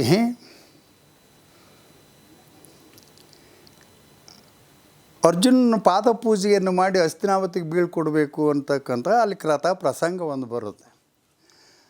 ನಮ್ಮ ಹಳ್ಳಿ ನಾಟಕಗಳಲ್ಲಿ ಆ ಸರಿಯಾದ ಪರಿಕರಗಳು ಇರೋದಿಲ್ಲ. ಆ ಪಾದ ಪೂಜೆಯನ್ನು ಮಾಡುವಾಗ ಆ ತಟ್ಟೆ, ತಂಬಿಗೆ, ಕೊಡ, ಪುಷ್ಪ, ಹೂವು ಇವೆಲ್ಲ ಆ ಯಾವ ವ್ಯವಸ್ಥೆ ಇಲ್ಲದನ್ನು ನೋಡಿ ಸುಭದ್ರಮ್ಮರು ನಾನು ಹಿಂಗೆ ನೋಡಿದರು, ಈಗ ಏನು ಮಾಡೋದು ಅಂತ. ಚಿತ್ರ ಪಾದಪೂಜೆಯನ್ನು ಮಾಡಿ ಪತಿರಾಯನನ್ನು ಹಸ್ತಿನಾವತಿಗೆ ಕಳಿಸಿಕೊಡಬೇಕೆಂಬ ಬಯಕೆಯಿಂದ ಮಿಡುಕುತ್ತಿರುವಿಯ ನಿನ್ನ ಮನದಾಸೆಯಂತೆ ನನ್ನ ಪಾದಪೂಜೆ ನಿನ್ನ ಅಂತಃಪುರದಲ್ಲಿ. ಹೇಗೆ ಬರುತ್ತೆ ಅಂತಕ್ಕಂಥದ್ದು ಅವು ಅನುಭವಿಗಳು ಜೊತೆಲಿದ್ದಾಗ ಆಗ್ತಕ್ಕಂಥದ್ದು. ಇಲ್ಲದ್ರೆ ಅಲ್ಲೇನಂದರೆ ಅಂತ ಅಣ್ಬರ್ರಿ ಇಂಥ ಅಣ್ಬರ್ರಿ ಅನ್ಬೇಕಾಗುತ್ತೆ, ಹುಡುಕೋದಕ್ಕಿಂತ ಆಗ್ತದೆ. ಒಮ್ಮೆ ಅದೇ ಇಂಥ ಸಂದರ್ಭಗಳಲ್ಲಿ ಏನಾಗ್ತದೆ, ಆ ಚಿತ್ರಾಂಗದ ನಾಟಕದಲ್ಲಿ ಒಂದು ಹುಲಿಯನ್ನು ಇಬ್ಬರು ಬಾಣ ಪ್ರಯೋಗ ಮಾಡ್ತಾರೆ. ಅದು ನನ್ನ ಬಾಣಕ್ಕೆ ಇದಾಗಿದೆ, ನನ್ನ ಬಾಣಕ್ಕೆ ಇದಾಗಿದೆ ಅಂತ ಇಬ್ಬರು ಸಂಭಾಷಣೆ ನಡೀತಿರುತ್ತೆ. ಇವನು ತೀರ್ಥಯಾತ್ರೆಗಂತ ಹೊಂಟಿರ್ತಾನೆ ಅರ್ಜುನ. ಅಲ್ಲಿ ನಾವು ನಾಟಕದಲ್ಲಿ ಪಾತ್ರ ಮಾಡುವಾಗ ನಮಗಿಂತ ಹಿರಿಯರು ಇರ್ತಾರಲ್ಲ, ಅವರು ಏನು ಮಾಡಿದ್ರು, ಅವನು ತೀರ್ಥಯಾತ್ರೆಗೆ ಹೊಂಟಾನಂದ್ರೆ ಜಪಮಣಿ ಕಮಂಡಲವನ್ನು ತಗೊಂಡು ಹೋಗುವಂಥ ಕೆಲವರು. ಅವನೇನು ಸನ್ಯಾಸಿ ಅಲ್ಲ, ಅವನು ಬಿಲ್ಲು ಬಾಣಗಳನ್ನು ತಗೊಂಡು ಹೋಗ್ಬೇಕಂತ ಒಬ್ಬರು. ಇವನು ಕೊಡೋಕ್ಕೂ ತಗೊಳಕ್ಕೆ ಬಿಡ್ವಲ್ರು, ಇವರು ತಗೊಳಕ್ಕೆ ಬಿಡ್ವಲ್ರು. ಅಲ್ಲಿ ಸನ್ನಿವೇಶ ಬಂದುಬಿಡ್ತು. ಹಾರ್ಮೋನಿಯಂ ಮಾಸ್ತರ್ ಪದ ಹಿಡ್ದ, ಜಯ ಜಯ ಜನಾರ್ದನ ಅಂತ. ಯಾವ ಎರಡನ್ನೂ ಬಿಟ್ಟೆ ಹೋಗ್ಬಿಟ್ಟೆ ನಾನು. ಅಲ್ಲಿ ಈ ಬೇರೆ ಹುಲಿ ನನ್ನ ಬಾಣಕ್ಕಿದಾಗೈತೆ, ನನ್ನ ಬಾಣಕ್ಕಿದಾಗೈತೆ ಅಂತ ಅವರಿಬ್ಬರು ಇದನ್ನು ಮಾಡಿದಾಗ, ಇದು ಯಾರ ಬಾಣಕ್ಕೆ ಹತ ಆಗೈತೆ ಅಂತ ನಿರ್ಣಯಿಸಬೇಕಾದ್ರೆ ಯಾರು ಇದರಿಂದ ಸಾಧ್ಯ ಅಂತಕ್ಕನ್ನೋದನ್ನು ಅಲ್ಲಿ ಸಂದರ್ಭ ಬಂದಾಗ, ಯಾವನ ಒಂದು ಶರಲಾಗದಿಂದ ಆ ಶಿವಂ ವೃಕ್ಷವನ್ನು ಕೆಡುವವನು ಅವನಿಗೆ ಹೇಳಬಲ್ಲ ಅಂತ. ಮಾನವೀಯರ ಮನೋಭಿಪ್ರಾಯವು ಮನ್ನಿಸಲಾರವಾಯಿತು. ಶುದ್ಧ ಸುವರ್ಣದ ಬೆಲೆಯು ಗೊತ್ತಾಗಬೇಕಾದರೆ ಕಾಠಿಣ್ಯಮಯವಾದ ಹೊರಗಲ್ಲಿಗೆ ಹಚ್ಚಿದ ಮೇಲಲ್ಲವೇ ಒಡೆದು ತೋರಿಸ್ಬೇಕು. ಇವನ್ನೆತ್ತಲ್ಲಿ ಏನೂ ಇಲ್ಲ, ಪರಿಕರಗಳು. ಮಣಿಪುರದ ಅರಸುಕುಮಾರಿ ನಿಮ್ಮ ಧನವನ್ನು ಕೊಡಿ, ಪಾತಾಳ ಲೋಕದ ಕೋರಿ ನಿಮ್ಮ ಕೂರ್ಗಣಿಯ ಕೊಡಿ. ಆ ಬಾಣ ಇವ್ರದ್ದು ಬಿಲ್ಲಿಸ್ಕೊಂಡು ಹೊಡೆದು ಆ ಸೀನನ್ನು ಎಂಡ್ ಮಾಡಿದ್ವಿ. ಇದು ರಂಗಭೂಮಿಯಲ್ಲಿ ಇರ್ತಕ್ಕಂಥ ಅನುಭವ, ಆ ಪ್ರಜ್ಞೆ ಇದ್ದಾಗ ಅಲ್ಲಿ ಲೋಪ ಇಲ್ಲದಂತೆ ಪ್ರೇಕ್ಷಕನಿಗೆ ಆಭಾಸ ಆಗದಂತೆ ನಡೆಸ್ತಕ್ಕಂಥದ್ದು ಅನುಭವ ನಟ ನಟಿಯರು ಕೂಡಿದಾಗ ನಡೀತಕ್ಕಂಥ ಒಂದು ಅನುಭವ ಇಲ್ಲ ಅಂದ್ರೆ ಅಚಾತುರ್ಯಗಳು ಆಗ್ತಿರ್ತವೆ. ಅದಕ್ಕೆ ಏನಂದ್ರೆ ಕೂಡಬೇಕು, ಪ್ರಾಕ್ಟೀಸ್ ಮಾಡಬೇಕು. ನಾವು ಆ ನಾಟಕ ಮಾಡಿದ್ದೀವಿ ಅಂದರೆ ಸುಮ್ಮನೆ ರಂಗಭೂಮಿಗೆ ಹೋಗ್ತಕ್ಕಂಥದ್ದಲ್ಲ, ಕೂಡಿ ಒಂದು ಸಲ ಪ್ರಾಕ್ಟೀಸ್ ಮಾಡಬೇಕು. ಆವಾಗ ನ್ಯೂನ್ಯತೆಗಳು ಆಗೋ ಕಡಿಮೆ ಆಗ್ತವೆ. ಅನುಭವಗಳು ಕೂಡ ಹೌದು. ಭಾಳ ಸೊಗಸಾದಂಥ ಮಾತನ್ನು ಹೇಳಿರಿ ಸರ್ ತಾವು. ಈ ಪೌರಾಣಿಕ, ಐತಿಹಾಸಿಕ ಅನೇಕ ನಾಟಕಗಳಲ್ಲಿ ಅಭಿನಯವನ್ನು ಮಾಡಿದಿರಿ, ಜೊತೆ ಸಾಮಾಜಿಕನೂ ಕೂಡ ನಾಟಕ ಮಾಡಿದ್ರಿ. ಯಾಕಂದ್ರೆ ಪೌರಾಣಿಕ ನಾಟಕಕ್ಕೂ ಈ ಸಾಮಾಜಿಕ ನಾಟಕಕ್ಕೂ ಏನು ವ್ಯತ್ಯಾಸಗಳು ಅಂತಕ್ಕಂಥದ್ದು? ಯಾಕಂದ್ರೆ ಪೌರಾಣಿಕ ನಾಟಕದಲ್ಲಿ ಅನೇಕ ಹೆಸರಾಂತ ಪಾತ್ರದಲ್ಲಿ ತಾವು ಅಭಿನಯವನ್ನು ಮಾಡಿರಿ, ಮತ್ತು ಸಾಮಾಜಿಕ ನಾಟಕದಲ್ಲೂ ಕೂಡ ಅಭಿನಯಿಸಿ. ಅದಕ್ಕೆ ತಮಗೇನು ಅನುಭವ ಆಯಿತು ಆ ನಾಟಕಕ್ಕೂ ಈ ಸಾಮಾಜಿಕ ನಾಟಕ ಇರ್ತಕ್ಕಂಥದ್ದು? ನಾನು ತಮಗೆ ಮೊದಲ ಹೇಳಿದಂತೆ ಪೌರಾಣಿಕ ನಾಟಕದಲ್ಲಿ ಬರ್ತಕ್ಕಂಥದ್ದು ಪುರಾಣ ಪ್ರಸಿದ್ಧವಾಗಿರ್ತಕ್ಕಂಥವುಗಳನ್ನು ಬಿಂಬಿಸ್ತಕ್ಕಂಥದ್ದು. ಸಾಮಾಜಿಕ ನಾಟಕಗಳು ನಿತ್ಯ ಜೀವನದ ವ್ಯವಹಾರಗಳನ್ನು ಕೊಡ್ತಕ್ಕಂಥದ್ದು. ಇವು ವ್ಯತ್ಯಾಸಗಳಿರ್ತವೆ. ಪೌರಾಣಿಕ ನಾಟಕಗಳಲ್ಲಿ ಆ ಶಬ್ದ, ಆ ಗಾಂಭೀರ್ಯತೆ ಅದು ಒಂದಾದರೆ, ನೈಜತೆಯ ಸಾಮಾಜಿಕ ನಾಟಕಗಳಲ್ಲಿ ಪರಿಕರಗಳೆಲ್ಲ ನಿತ್ಯ ಉಡುಗೆ ತೊಡುಗೆಗಳಲ್ಲಿ ಇದು ನಡೆದಿರುತ್ತೆ. ಸರ್, ತಾವು ಈ ಬರೇ ರಂಗಭೂಮಿ ಕಲಾವಿದರಷ್ಟೇ ಅಲ್ಲ, ನಾನು ಇನ್ನೂ ಒಂದು ಹೆಚ್ಚು ಕೇಳಿದ್ದೆ ತಮ್ಮ ಕಡೆ, ಒಳ್ಳೆಯ ಸಾಹಿತಿಗಳು ಅಂತಕ್ಕಂಥದ್ದು ಕೂಡ ಕೇಳಿದ್ದೀನಿ.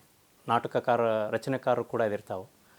ಸಾಹಿತ್ಯ ಕ್ಷೇತ್ರದೊಳಗೆ ನೀವು ಅವತ್ತಿನ ಸಂದರ್ಭಕ್ಕೂ ಮತ್ತು ಇವತ್ತಿನ ದಿನಮಾನಕ್ಕೂ ಇರ್ತಕ್ಕಂಥದ್ದು ವ್ಯತ್ಯಾಸಗಳನ್ನು ನಿಮ್ಮ ಕಾವ್ಯದ ರೂಪದೊಳಗೂ ಕೂಡ ಬಿಂಬಿಸಿದಿರಿ ಅಂತಕ್ಕಂಥದ್ದು ಕೂಡ ನಾನು ಯಾರೋ ಆತ್ಮೀಯ ಅಭಿಮಾನಿಗಳ ಮೂಲಕ ಕೇಳಿದ್ದೆ. ಸಾಹಿತ್ಯ ಅವತ್ತಿನದಕ್ಕೂ ಇವತ್ತಿನಕ್ಕೆ ಇರ್ತಕ್ಕಂಥದ್ದು ವ್ಯತ್ಯಾಸ ಅಥವಾ ಇವತ್ತಿನ ದಿನಮಾನದಲ್ಲಿ ಏನು ಪ್ರಸಂಗಗಳು ನಡೀತಾ ಇದ್ದಾವ ಅಂತಕ್ಕಂಥದ್ದನ್ನು. ಇಲ್ಲ, ಏನಾಗುತ್ತಂದರೆ ಸಾಹಿತ್ಯಿಕವಾಗಿ ನಾನು ಹೆಚ್ಚು ಕಲಿತವನಲ್ಲ.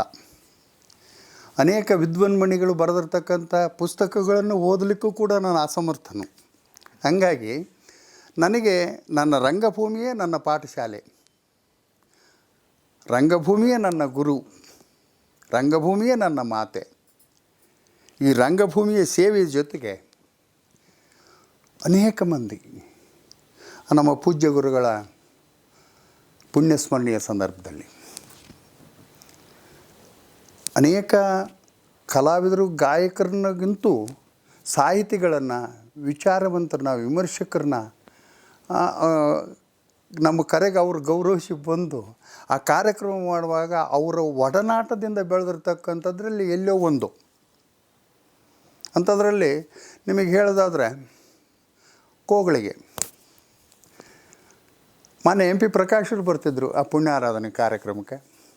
ಕೊಟ್ಟೂರೇಶ್ವರ ಕಾಲೇಜಿನಲ್ಲಿರ್ತಕ್ಕಂಥ ನಾಗನಗೌಡರು ಅವರು ಇಂಗ್ಲೀಷ್ ಉಪನ್ಯಾಸಕರಾಗಿದ್ದರು. ನಾವು ಹೋಗಿ ಕರೆದ್ರೆ ಅವರು ಎಷ್ಟು ಆತುರದಿಂದ ಬರ್ತಿದ್ರು ಅಂದರೆ ಅದು ನನ್ನ ಗ್ರಾಮದ ಪುಣ್ಯ ಅಥವಾ ಹೆಮ್ಮೆ ಅಂತಕ್ಕಂಥದ್ದು. ಅಂಥವ್ರು ಭಾಳ ಮಂದಿ, ಮೃತ್ಯುಂಜಯ ಇವರು, ರುಮಾಲಿ ಅವರು, ಶಾಂತಿನಾಥ್ ದಿಬ್ಬದ್ದು, ರುದ್ರಣ್ಣವರು, ಇಂಥವ್ರೆಲ್ಲರೂ ಬಂದಾಗ ಅವ್ರ ಒಡನೆ ಕುಳಿತುಕೊಂಡೆ ಮಾತನಾಡಿ ಅವ್ರ ಮಾತುಗಳನ್ನು ಜ್ಞಾಪಕಿಟ್ಕೊಂಡಿರ್ತಕ್ಕಂಥದ್ದು ಹೊರತು ನನಗೆ ಕವಿ ಅಂತಕ್ಕಂಥದ್ದು ಹೇಳ್ತಕ್ಕಂಥದ್ದಂತೂ ಅವ್ರ ಮಾತುಗಳನ್ನು ಜ್ಞಾಪಕಿಟ್ಕೊಂಡಿನಿ ಅಂತ.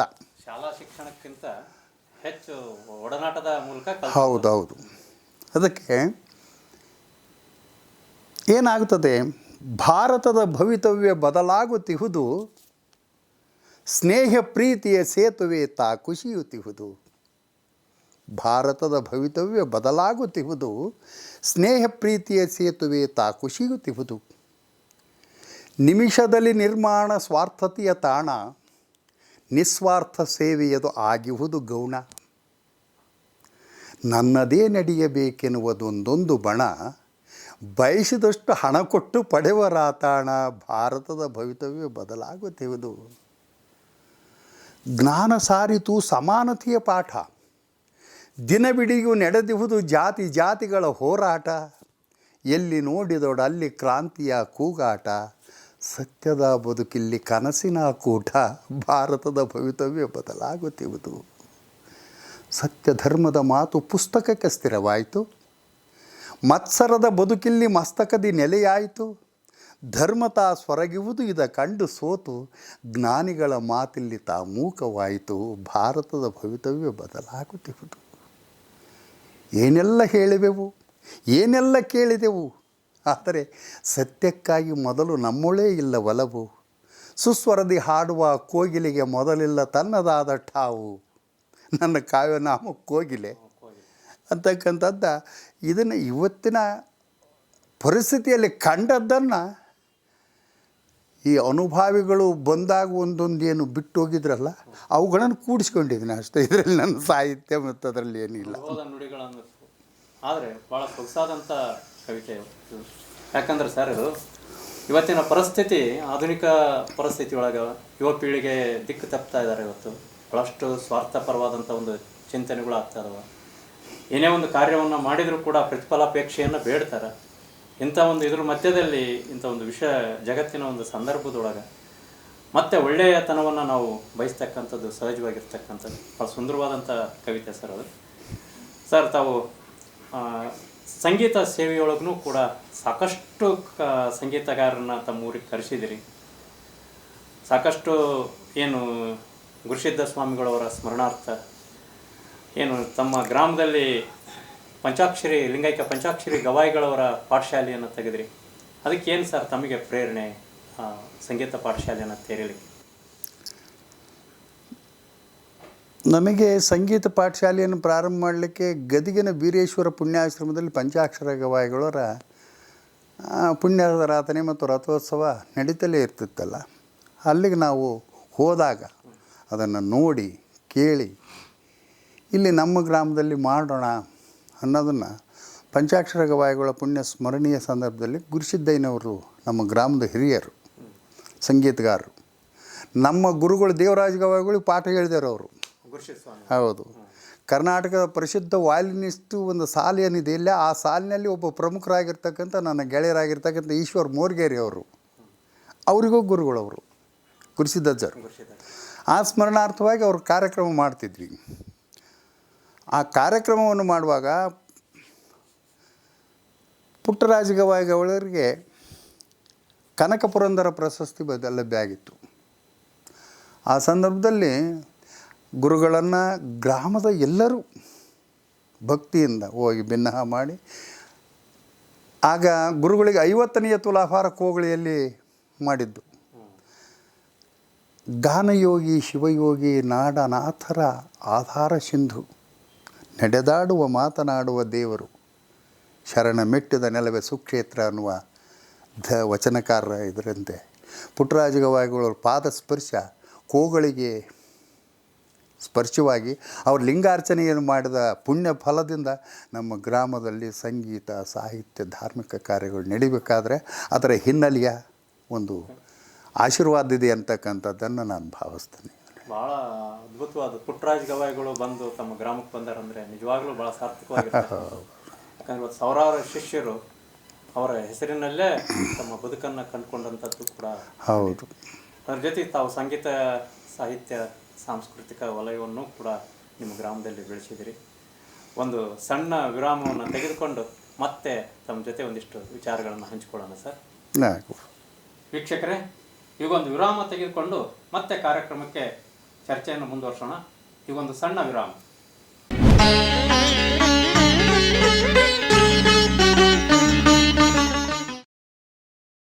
ಸಾಕ್ಷಿ ಟಿವಿಯ ಎಲ್ಲ ಕಾರ್ಯಕ್ರಮಗಳನ್ನು ವೀಕ್ಷಿಸಲು ಸಾಕ್ಷಿ ಟಿವಿ ಕನ್ನಡ ಯೂಟ್ಯೂಬ್ ಚಾನಲ್ಗೆ ಸಬ್ಸ್ಕ್ರೈಬ್ ಮಾಡಿಕೊಳ್ಳಿ ಹಾಗೂ ನೋಟಿಫಿಕೇಶನ್ಗಾಗಿ ಬೆಲ್ ಐಕಾನ್ ಕ್ಲಿಕ್ ಮಾಡಿ. ಸಾಕ್ಷಿ ಟಿವಿ ಕನ್ನಡ, ಬದಲಾವಣೆಯತ್ತ ನಮ್ಮ ಚಿತ್ತ.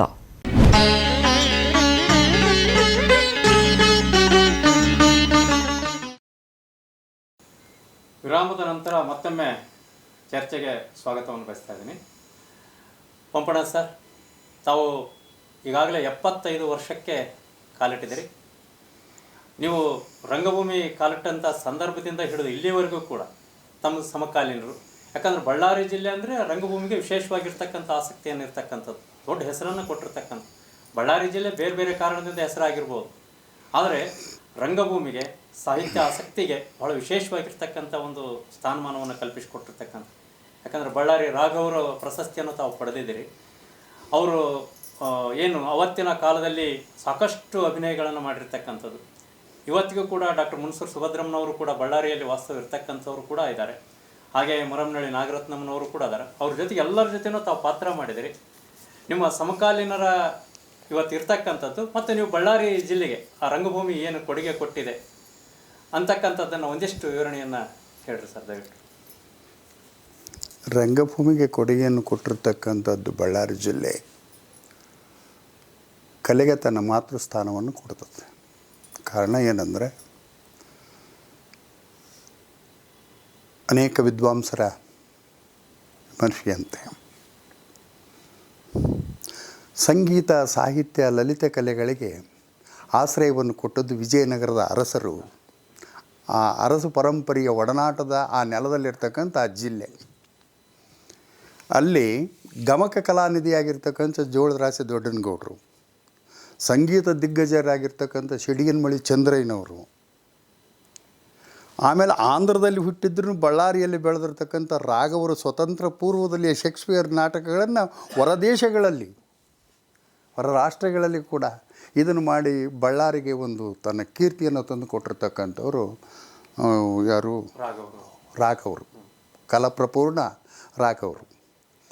ಅವರ ಗರಡಿಯಲ್ಲಿ ಬೆಳೆದಿರ್ತಕ್ಕಂಥವ್ರು ನಮ್ಮ ತೊಗಲುಗೊಂಬಿ ಆಟದ ಬೆಳಗಲ್ ವೀರಣ್ಣವರು, ಸುಭದ್ರಮ್ಮ ಮನ್ಸೂರವರು, ಅನೇಕ. ಆಮೇಲೆ ನಮ್ಮ ಧಾರವಾಡ ಜಿಲ್ಲೆಯಲ್ಲಿ ಎಲಿವಾಳ ಸಿದ್ದಯ್ಯನವರು ಪೌರಾಣಿಕ ನಾಟಕದಲ್ಲಿ ಉತ್ತುಂಗಕ್ಕೆ ಏರಿದರೆ ನಮ್ಮ ನಾರಾಯಣದೇವರ ಕೆರೆಯಲ್ಲಿ ದುರ್ಗದಾಸರು ಕಲಕಿನ್ನರ ಅಂತಕ್ಕಂಥ ಹೆಸರನ್ನು ಪಡೆದಿರ್ತಕ್ಕಂಥ ಇವತ್ತು ಏನು ನಾವು ಚಲನಚಿತ್ರದಲ್ಲಿ ಬೊಬ್ಬರುವಾಹನ ಸಿನಿಮಾಯನ್ನು ನೋಡಿದ್ದೀವಿ, ಅದು ಚಿತ್ರಾಂಗದ ನಾಟಕ ರಾಯರದು. ಅದು ದುರ್ಗದಾಸರಿಗಾಗಿ ಅರ್ಜುನ್ ಪಾತ್ರಕ್ಕೆ ಬರೆದ್ರು ಅಂತಕ್ಕಂಥದ್ದು ಹಿರಿಯರು ಹೇಳ್ತಿದ್ರು. ಅಂಥವ್ರನ್ನೆಲ್ಲ ಒಳಗೊಂಡು ಇವತ್ತಿಗೂ ಆ ಜೋಳದರಾಶಿ ದೊಡ್ಡನಗೌಡ್ರದ್ದು ಒಂದು ಕಡೆಗೆ ಒಂದು ಸ್ಟೇಡಿಯಂ ಇದೆ, ರಾಘವ್ರದ್ದು ಒಂದಿದೆ. ಅಲ್ಲಿ ನಿರಂತರವಾಗಿ ಆ ಸುತ್ತಮುತ್ತ ಎಲ್ಲರೂ ಕೂಡ್ಕೊಂಡು ಅಲ್ಲಿ ಆ್ಯಕ್ಟಿವಿಟೀಸ್ ನಡೀತಲೇ ಇರ್ತವೆ. ಆಮೇಲೆ ಹೊಸಬರಿಗೂ ಅಲ್ಲಿ ಕರ್ಕೊಂಡು ಅದನ್ನು ಬೆಳೆಸ್ತಕ್ಕಂಥದ್ದು ನಿರಂತರವಾಗಿ ಆ ಜಿಲ್ಲೆಯಲ್ಲಿ ಆ ಕೊಡುಗೆ ಇದೆ. ಹೌದು ಈಗಲೂ ಇದೆ. ಭಾಳ ದೊಡ್ಡ ಕೊಡುಗೆ ಬಳ್ಳಾರಿ ಜಿಲ್ಲೆ. ಹೌದು. ಯಾಕಂದ್ರೆ ಇಡೀ ರಾಜ್ಯ ಮಟ್ಟದಲ್ಲೇ ಮತ್ತು ದೇಶ ಮಟ್ಟದಲ್ಲೂ ಕೂಡ ದೊಡ್ಡ ಹೆಸರನ್ನು ಮಾಡಿರ್ತಕ್ಕಂಥ ದೊಡ್ಡ ಕಲಾವಿದರನ್ನು ಕೊಟ್ಟಂಥ ಅಲ್ಲ, ಈ ಸಿಡಿಗನಮಳ್ಳಿ ಚಂದ್ರಯ್ಯನವರು, ಆಮೇಲೆ ಗಮಕ ಕಲಾನಿಧಿ ಜೋಳದರಾಶಿ ದೊಡ್ಡನಗೌಡರು, ಜೊತೆಗೆ ನಮ್ಮ ಇವ್ರು ಯಾರು ಬರ್ತಾರೆ, ನಮ್ಮ ನಟರಾಜ್ ಅವ್ರ ತಂದೆ ಏಣಿಗೆ ಬಾಳಪ್ಪನವರು, ಅವರೆಲ್ಲ ಒಂದು ಸಮಕಾಲೀನವಾಗಿ ಒಂದು ವೃತ್ತಿ ರಂಗಭೂಮಿಯನ್ನು ಕಟ್ಟುವುದರ ಜೊತೆಗೆ ಆ ವೃತ್ತಿಗಿಂತೂ ಸಾಹಿತ್ಯದ ಬೆಳವಣಿಗೆ ಅಂತಕ್ಕಂಥದ್ದನ್ನೇ ಒಂದು ಕಂಪನಿಯನ್ನು ಕಟ್ಟಿ ಎಲ್ಲ ವಿಮರ್ಶಕರು, ವಿದ್ಯಾವಂತರು, ಸಂಗೀತಗಾರರು ಒಂದು ಕಡೆಗಾದ್ರೆ ಸಾಹಿತ್ಯಕಾರರು ಒಂದು ಕಡೆಗೆ, ಇವರಿಬ್ಬರು ಪ್ರದರ್ಶನಕ್ಕೆ ವಿಮರ್ಶಕರನ್ನ ಎದುರು ಕುಂದಿರ್ಸ್ಕೊಂಡು ಇಲ್ಲಿ ಏನು ವ್ಯತ್ಯಾಸ ಆಯಿತು ಅಂತ ಕೇಳಿ ತಿದ್ದಿಕೊಳ್ತಕ್ಕಂಥ ಔದಾರ್ಯ ದೊಡ್ಡ ಗುಣ ಅವರಲ್ಲಿದ್ದದಕ್ಕೆ ಇವತ್ತು ಅವರು ಅಷ್ಟು ದೊಡ್ಡ ಮಟ್ಟಕ್ಕೆ ಬೆಳೆದಿದ್ದಾರೆ. ಹಾಗೆ ಆ ಬಳ್ಳಾರಿ ಜಿಲ್ಲೆಗೆ ಅವರ ಅಪಾರವಾದ ಕೊಡುಗೆ. ಸರ್, ತಾವು ಸಾಕಷ್ಟು ದೊಡ್ಡ ದೊಡ್ಡ ಕಲಾವಿದರ ಜೊತೆಗೂ ಕೂಡ ಅಭಿನಯಿಸಿದಿರಿ, ದೊಡ್ಡ ಹೆಸರನ್ನು ತೊಗೊಂಡಿದ್ದೀರಿ. ಯಾವುದಾದ್ರೂ ಡೈಲಾಗ್ಗಳನ್ನು, ಪೌರಾಣಿಕ ನಾಟಕದ ಡೈಲಾಗ್ಗಳನ್ನು ನಮ್ಮ ವೀಕ್ಷಕರಿಗೆ ಒಂದಿಷ್ಟು ಹೇಳಬೇಕು. ಯಾಕಂದ್ರೆ ಇವತ್ತಿನ ಯುವ ಪೀಳಿಗೆ ಪೂರ್ತಿ ದಿಕ್ಕು ತಪ್ತಾ ಇದೆ. ಯುವ ಪೀಳಿಗೆಗೆ ಕಲಾಭಿರುಚಿ ಇಲ್ಲ, ಯಾವುದೇ ಸಾಹಿತ್ಯಿಕ ಆಸಕ್ತಿಗಳು ಇಲ್ಲ, ಅಥವಾ ಅವರಿಗೆ ಆ ಪೌರಾಣಿಕದ ಒಂದು ಹಿನ್ನೆಲೆನೇ ಗೊತ್ತಿಲ್ಲ. ಏನಂದರೆ ಇತ್ತೀಚೆಗೆ ಸಾಮಾಜಿಕ ನಾಟಕದೊಳಗೆ ನೋಡ್ತಾ ಇದ್ದೀವಿ, ಹುಚ್ಚದ್ದು ಕುಣಿಯೋದೊಂದು ಬಿಟ್ಟರೆ, ಅಥವಾ ಇವತ್ತಿನ ಟಿ ವಿ ಮಾಧ್ಯಮಗಳು ಮತ್ತು ಇವತ್ತಿನ ಮೊಬೈಲ್ಗಳ ಹಾವಳಿಕೆಯ ಮಧ್ಯದಲ್ಲಿ ಆ ವಿದ್ಯಾರ್ಥಿಗಳಿಗೆ ಪ್ರಾಚೀನ ಪರಂಪರೆ ಗೊತ್ತಿಲ್ಲದಂಥ ಸಂದರ್ಭ ಆಗಿದೆ ಯುವಕರಿಗೆ. ಆಮೇಲೆ ಅವರು ಬಹುಮುಖ್ಯವಾಗಿ ಪೌರಾಣಿಕ ನಾಟಕದ ಪಾತ್ರಗಳನ್ನು ಮಾಡಬೇಕಾದ್ರೂ ಅವ್ರ ಕೈಲಿ ನಾಲಿಗೆ ತಿರುಗಿಸ್ಕೊಳ್ಳೋಕ್ಕಾಗೋದಿಲ್ಲ, ಆ ಕಷ್ಟನ ಆಗಿಬಿಟ್ಟಿದೆ. ಅಂತ ಒಂದು 2 ಡೈಲಾಗ್ಗಳನ್ನು, ಯಾವುದಾದ್ರೂ ಪೌರಾಣಿಕ ನಾಟಕದ ನಿಮ್ಮ ನೆಚ್ಚಿನ ಪಾತ್ರದ ಒಂದು ಡೈಲಾಗ್ಗಳನ್ನು ದಯವಿಟ್ಟು ನಮ್ಮ ವೀಕ್ಷಕರಿಗೆ ಹಾಕ್ರಿ ಸರ್, ದಯವಿಟ್ಟು. ಇಲ್ಲ, ಈಗ ಏನಾಯಿತು, ನಮ್ಮ ವಿದ್ಯಾಭ್ಯಾಸದಲ್ಲಿ ಬುದ್ಧಿಗೆ ವ್ಯಾಯಾಮ ಇದೆ, ನಾಲಿಗೆ ವ್ಯಾಯಾಮ ಕಡಿಮೆ ಇದೆ. ಬುದ್ಧಿಯಲ್ಲಿ ಯೋಚಿಸಿ ಓದುವುದು ಬರೆಯುವುದಾಗಿದೆ. ನಾವೆಲ್ಲ ಐನರ್ ಶಾಲೆಗೆ ಓದ್ಬೇಕಾದ್ರೆ ಆ ಪಾಠವನ್ನು ಪದ್ಯವನ್ನು ಗಟ್ಟಿ ಮಾಡ್ಕೊಂಡು ಮಾಸ್ಟರಿಗೆ ಒಪ್ಪಿಸ್ಬೇಕು. ಅದರಲ್ಲಿ ವ್ಯತ್ಯಾಸ ಆದರೆ ನಮಗೆ ಬಡಿತಿದ್ರು. ಅದಕ್ಕಂತೂ ನಮ್ಮ ರಂಗಭೂಮಿ ನಮ್ಮನ್ನು ಅಷ್ಟು ಸ್ವಚ್ಛತೆಯ ಉಚ್ಚಾರಣೆಯನ್ನು ಮಾಡಲಿಕ್ಕೆ ಅದು ಆಧಾರ ಅಂತಕ್ಕಂಥ ಮಾತನ್ನು ಕೂಡ ಈ ಸಂದರ್ಭದಲ್ಲಿ ಹೇಳ್ತಾ, ಕನ್ಗಲ್ರಾಯರು ಬರೀತಾರೆ, ಒಂದು ಸಂಭಾಷಣೆಯನ್ನು ಅವರು ಪ್ರಾರಂಭ ಮಾಡಿದರೆ ಒಂದೊಂದು ವಾಕ್ಯಗಳಿಗೆ ಒಂದೊಂದು ಇತಿಹಾಸಗಳು ಅದರಲ್ಲಿ ಗೌಣ ಆಗಿರ್ತಾವೆ ಅವರು ಬರೆಯೋ ಸಾಹಿತ್ಯದಲ್ಲಿ.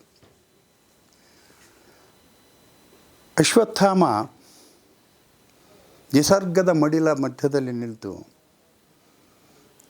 ಇಳಿಯ ಹೊತ್ತಿನಲ್ಲಿ ದಕ್ಷಿಣ ದಿಕ್ಕಿನಲ್ಲಿ ಮೂಡಿದ ಅಗಸ್ತ್ಯ ನಕ್ಷತ್ರವನ್ನು ಕಂಡು ಅದನ್ನು ಕುರಿತು ಅವರು ಮಾತಾಡಿಸ್ತಾರೆ ಕವಿಗಳು ಅಶ್ವತ್ಥಾಮನ ಕೊಟ್ಟಾಗ. ಓ ಅಗಸ್ತ್ಯ ನಕ್ಷತ್ರ, ಕಡಲ ಕುಡಿದಿಟ್ಟ ದಿವ್ಯಾತ್ಮನು ನೀನು, ಗಾತ್ರದಲ್ಲಿ ಸೂರ್ಯನನ್ನು ಎಷ್ಟೋ ಪಾಲು ಮಿಕ್ಕಿರುವಿ ಎಂಬುದು ಗೊತ್ತಾಗದಿ ಮಣ್ಣಿನ ಮಡಿಲ ಮಕ್ಕಳಿಗೆ.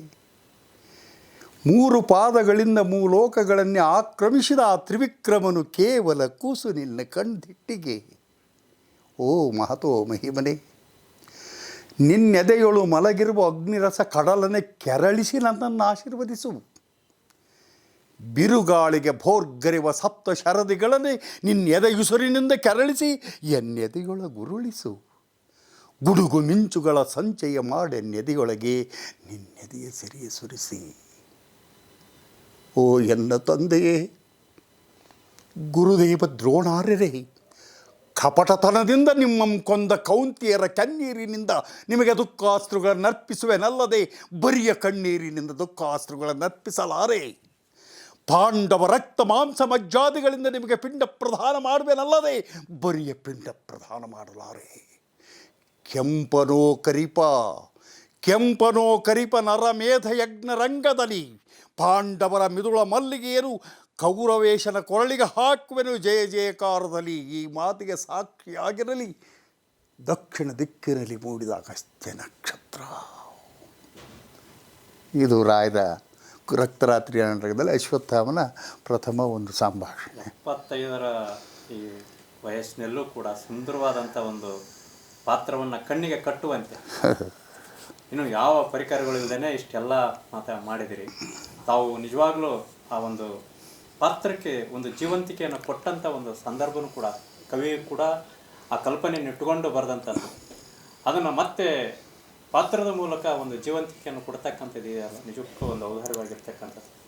ಸರ್, ದುರ್ಯೋಧನ ಅಥವಾ ಯಾವ ಭೀಮಂದು ಒಂದು ಯಾವುದಾದ್ರು ಡೈಲಾಗ್? ಈಗ ನಾನು ಪಾತ್ರೆಯಲ್ಲಿ ದುರ್ಯೋಧನ ಆಗಿರ್ಬೋದು, ಭೀಮ ಆಗಿರ್ಬೋದು, ಅಶ್ವತ್ಥಾಮ ಆಗಿರ್ಬೋದು, ಆ ಕವಿಯ ಸಾಹಿತ್ಯದ ಸೊಗಡನ್ನು ನಿಮಗೀಗ ಕೊಟ್ಟಿದೆ. ಡಾಕ್ಟರ್ ಪ್ರಭುಶಂಕರ್ ಅವರ ಸಾಹಿತ್ಯ ಆಗಿರುತ್ತೆ ಅಂತಕ್ಕಂಥದ್ದು ಒಂದು ಸ್ವಲ್ಪ ಹಂಚ್ಕೊತೀನಿ ನಿಮ್ಮನ್ನು. ಕವಿ ಬರೀತಾನೆ, ಅಂಗುಲಿಮಾಲ ಹೇಗಿದ್ದ, ನರಕವನೇ ನಾಚಿಸುವ ದೃಶ್ಯ, ನರರೆಲುಬುಗಳಿಂದ ಕೆತ್ತಲ್ಪಟ್ಟ ಮಣಿಮುಕುಟ, ಜೋತು ಬಿದ್ದ ಕೊರಳೊಳಗಿನ ಬೆರಳುಗಳ ಮಾಲೆ, ಸಂಜೆಗತ್ತಲು ಗವಿಯ ಮುಂದಡೆ ನಿಂತಿದ್ದಾಗ ಅನುಚರರು ಅವನನ್ನು ಹೊಗಳುತ್ತಾರೆ. ರಾಜಾದಿರಾಜ ಅಂಗುಲಿಮಾಲ ಸಾರ್ವಭೌಮ ಬಹುಪರ.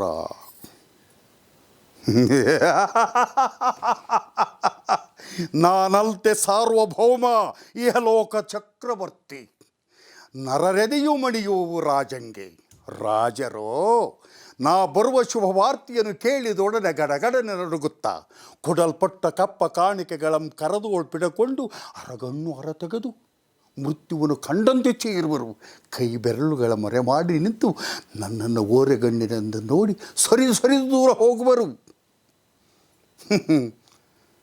ಈ ಖಡ್ಗ ಕಾಳಿಗೂ ಅರಸುಗಳ ಕೊರಳ ರಂಗದಲ್ಲಿ ನರ್ತಿಸುವ ವೈಭವದ ಪೆರ್ಬೈಕೆ ಸಲಿಪೆನುವು ಮಹತಾಯೇ ಸಲಿಪೆನುವು.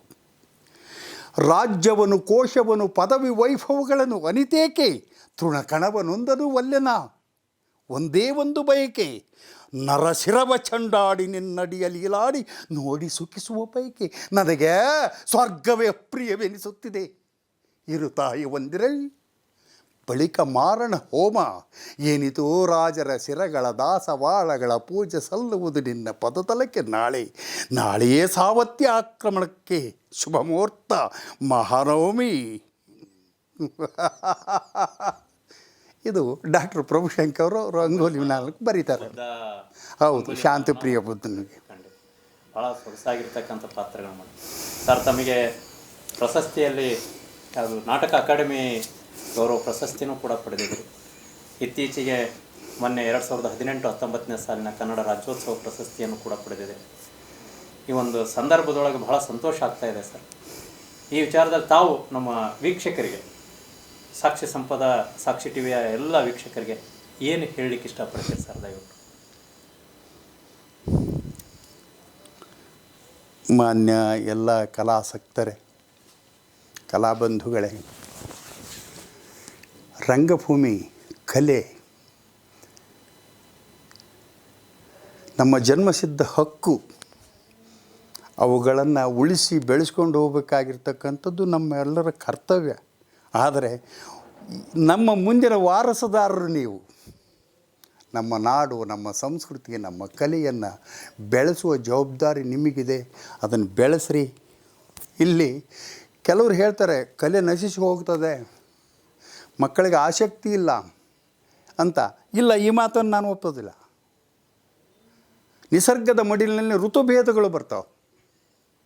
ಚೈತ್ರ ವೈಶಾಖ ವಸಂತ ಋತು, ಜ್ಯೇಷ್ಠ ಆಷಾಢ ಗ್ರೀಷ್ಮ ಋತು, ಶ್ರಾವಣ ಭಾದ್ರಪದ ವರ್ಷ ಋತು, ಮಾರ್ಗಶಿರ ಪುಷ್ಯ ಹೇಮಂತ ಋತು, ಮಾಘ ಪಾಲ್ಗುಣ ಶಶಿ ಋತು. ಚೈತ್ರ ಮಾಸದಲ್ಲಿ ಚಿಗುರಿನಿಂದ ಕೂಡಿರ್ತಕ್ಕಂಥ ಗಿಡ ಸಂಪತ್ತು ಗ್ರೀಷ್ಮ ಋತುವಿನಲ್ಲಿ ಹಣ್ಣು ಹಂಪಲುಗಳನ್ನು ಕೊಡ್ತಂತೆ. ಆದರೆ ಶಶಿ ಋತುವಿನಲ್ಲಿ ಹಣ್ಣೆಲಿಯಾಗಿ ಉದುರುತ್ತದೆ. ಆ ಉದುರಿದ್ದು ನೋಡಿ ಆ ಗಿಡ ಒಣಗೋತು ಅಂತಕ್ಕಂಥದ್ದು ಯಾರೋ ಭಾವಿಸಲಿದ್ರೆ ಮತ್ತೆ ಚೈತ್ರ ಮಾಸದಲ್ಲಿ ಚಿಗಿತೈತಿ.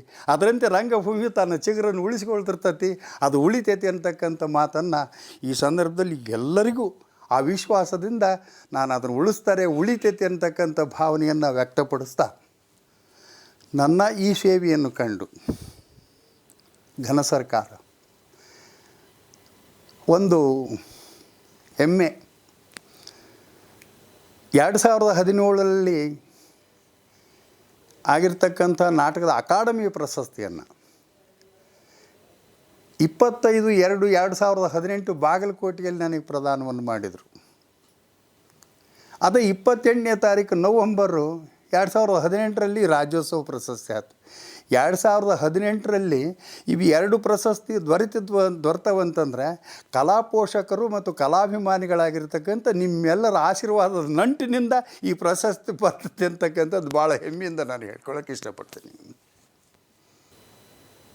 ನಿಮ್ಮೆಲ್ಲರ ಆಶೀರ್ವಾದದ ನಂಟು ಅಂತಕ್ಕಂಥದ್ದನ್ನು ಭಾವಿಸ್ಕೊಳ್ತಾ ಈ ಸಂದರ್ಭದಲ್ಲಿ ಈ ಸಾಕ್ಷಿ ಟಿ ವಿ ಅದಕ್ಕೆ ಮೊದಲು ನಾನು ಕೃತಜ್ಞತೆಯನ್ನು ಹೇಳಬೇಕಾಗಿದೆ. ಯಾಕೆಂದರೆ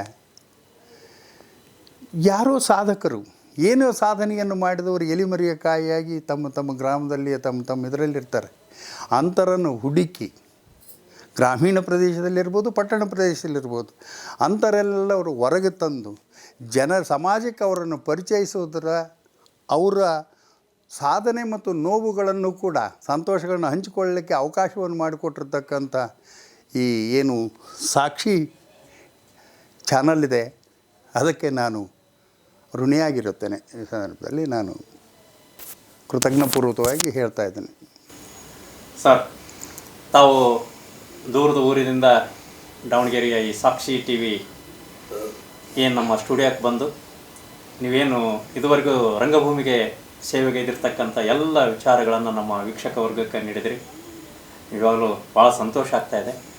ಇವತ್ತು ಎಲ್ಲ ಕೆಲಸಗಳನ್ನು ಬದಿಗೊತ್ತಿ ಸಾಕ್ಷಿ ಟಿ ವಿ ಒಳಗೆ ಬಂದು ಏನು ಇದುವರೆಗೂ ತಾವು ವಿಚಾರಗಳನ್ನು ಹಂಚಿಕೊಂಡಿದ್ದಕ್ಕೆ ಸಾಕ್ಷಿ ಟಿ ವಿ ಪರವಾಗಿ ತಮಗೆ ಹೃತ್ಪೂರ್ವಕ ಇರ್ತಕ್ಕಂಥ ಧನ್ಯವಾದಗಳು ಸರ್. ತಮಗೂ ಕೂಡ ಧನ್ಯವಾದಗಳು. ಸಾಕ್ಷಿ ಟಿ ವಿಯ ಸಮಸ್ತ ಸಿಬ್ಬಂದಿ ವರ್ಗಕ್ಕೂ ಸಾಕ್ಷಿ ಟಿ ವಿಗೂ ಕೂಡ ನಾನು ಮನಪೂರ್ವಕವಾಗಿ ಧನ್ಯವಾದಗಳನ್ನು ಅರ್ಪಿಸ್ತಾ ಇದ್ದೀನಿ. ಪ್ರಿಯ ವೀಕ್ಷಕರೇ, ಇದುವರೆಗೂ ಹೆಸರಾಂತ ಕಲಾವಿದರು ಕನ್ನಡ ರಾಜ್ಯೋತ್ಸವ ಪ್ರಶಸ್ತಿಯನ್ನು ಪಡೆದಿರ್ತಕ್ಕಂಥ ಕೋಗಳಿಯ ಶ್ರೀಯುತ ಎಂ ಪಂಪಾಪತಿಯವರನ್ನು ನಾವು ಆಹ್ವಾನಿಸಿ ಅವರ ಜೊತೆಗೆ ಚರ್ಚೆಗಳನ್ನು ಮಾಡಿದ್ವಿ. ಮತ್ತೊಮ್ಮೆ ಮುಂದಿನ ಸಂಚಿಕೆಯಲ್ಲಿ ಮತ್ತೊಬ್ಬ ಅತಿಥಿಗಳೊಂದಿಗೆ ನಾವು ಸಂವಾದವನ್ನು ಮಾಡತಕ್ಕಂಥ ಒಂದು ಸೌಭಾಗ್ಯ ಮುಂದಿನ ಸಂಚಿಕೆಯಲ್ಲಿ ಬರ್ತಾ ಇದೆ. ಅಲ್ಲಿಯವರೆಗೂ ವೀಕ್ಷಿಸಿ ಸಾಕ್ಷಿ ಟಿ ವಿ ಕನ್ನಡ, ಬದಲಾವಣೆಯತ್ತ ನಮ್ಮ ಚಿತ್ತ.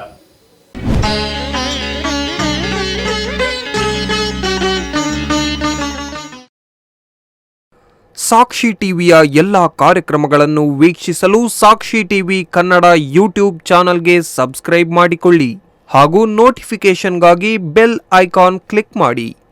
ಸಾಕ್ಷಿ ಟಿವಿ ಕನ್ನಡ, ಬದಲಾವಣೆಯತ್ತ ನಮ್ಮ ಚಿತ್ತ.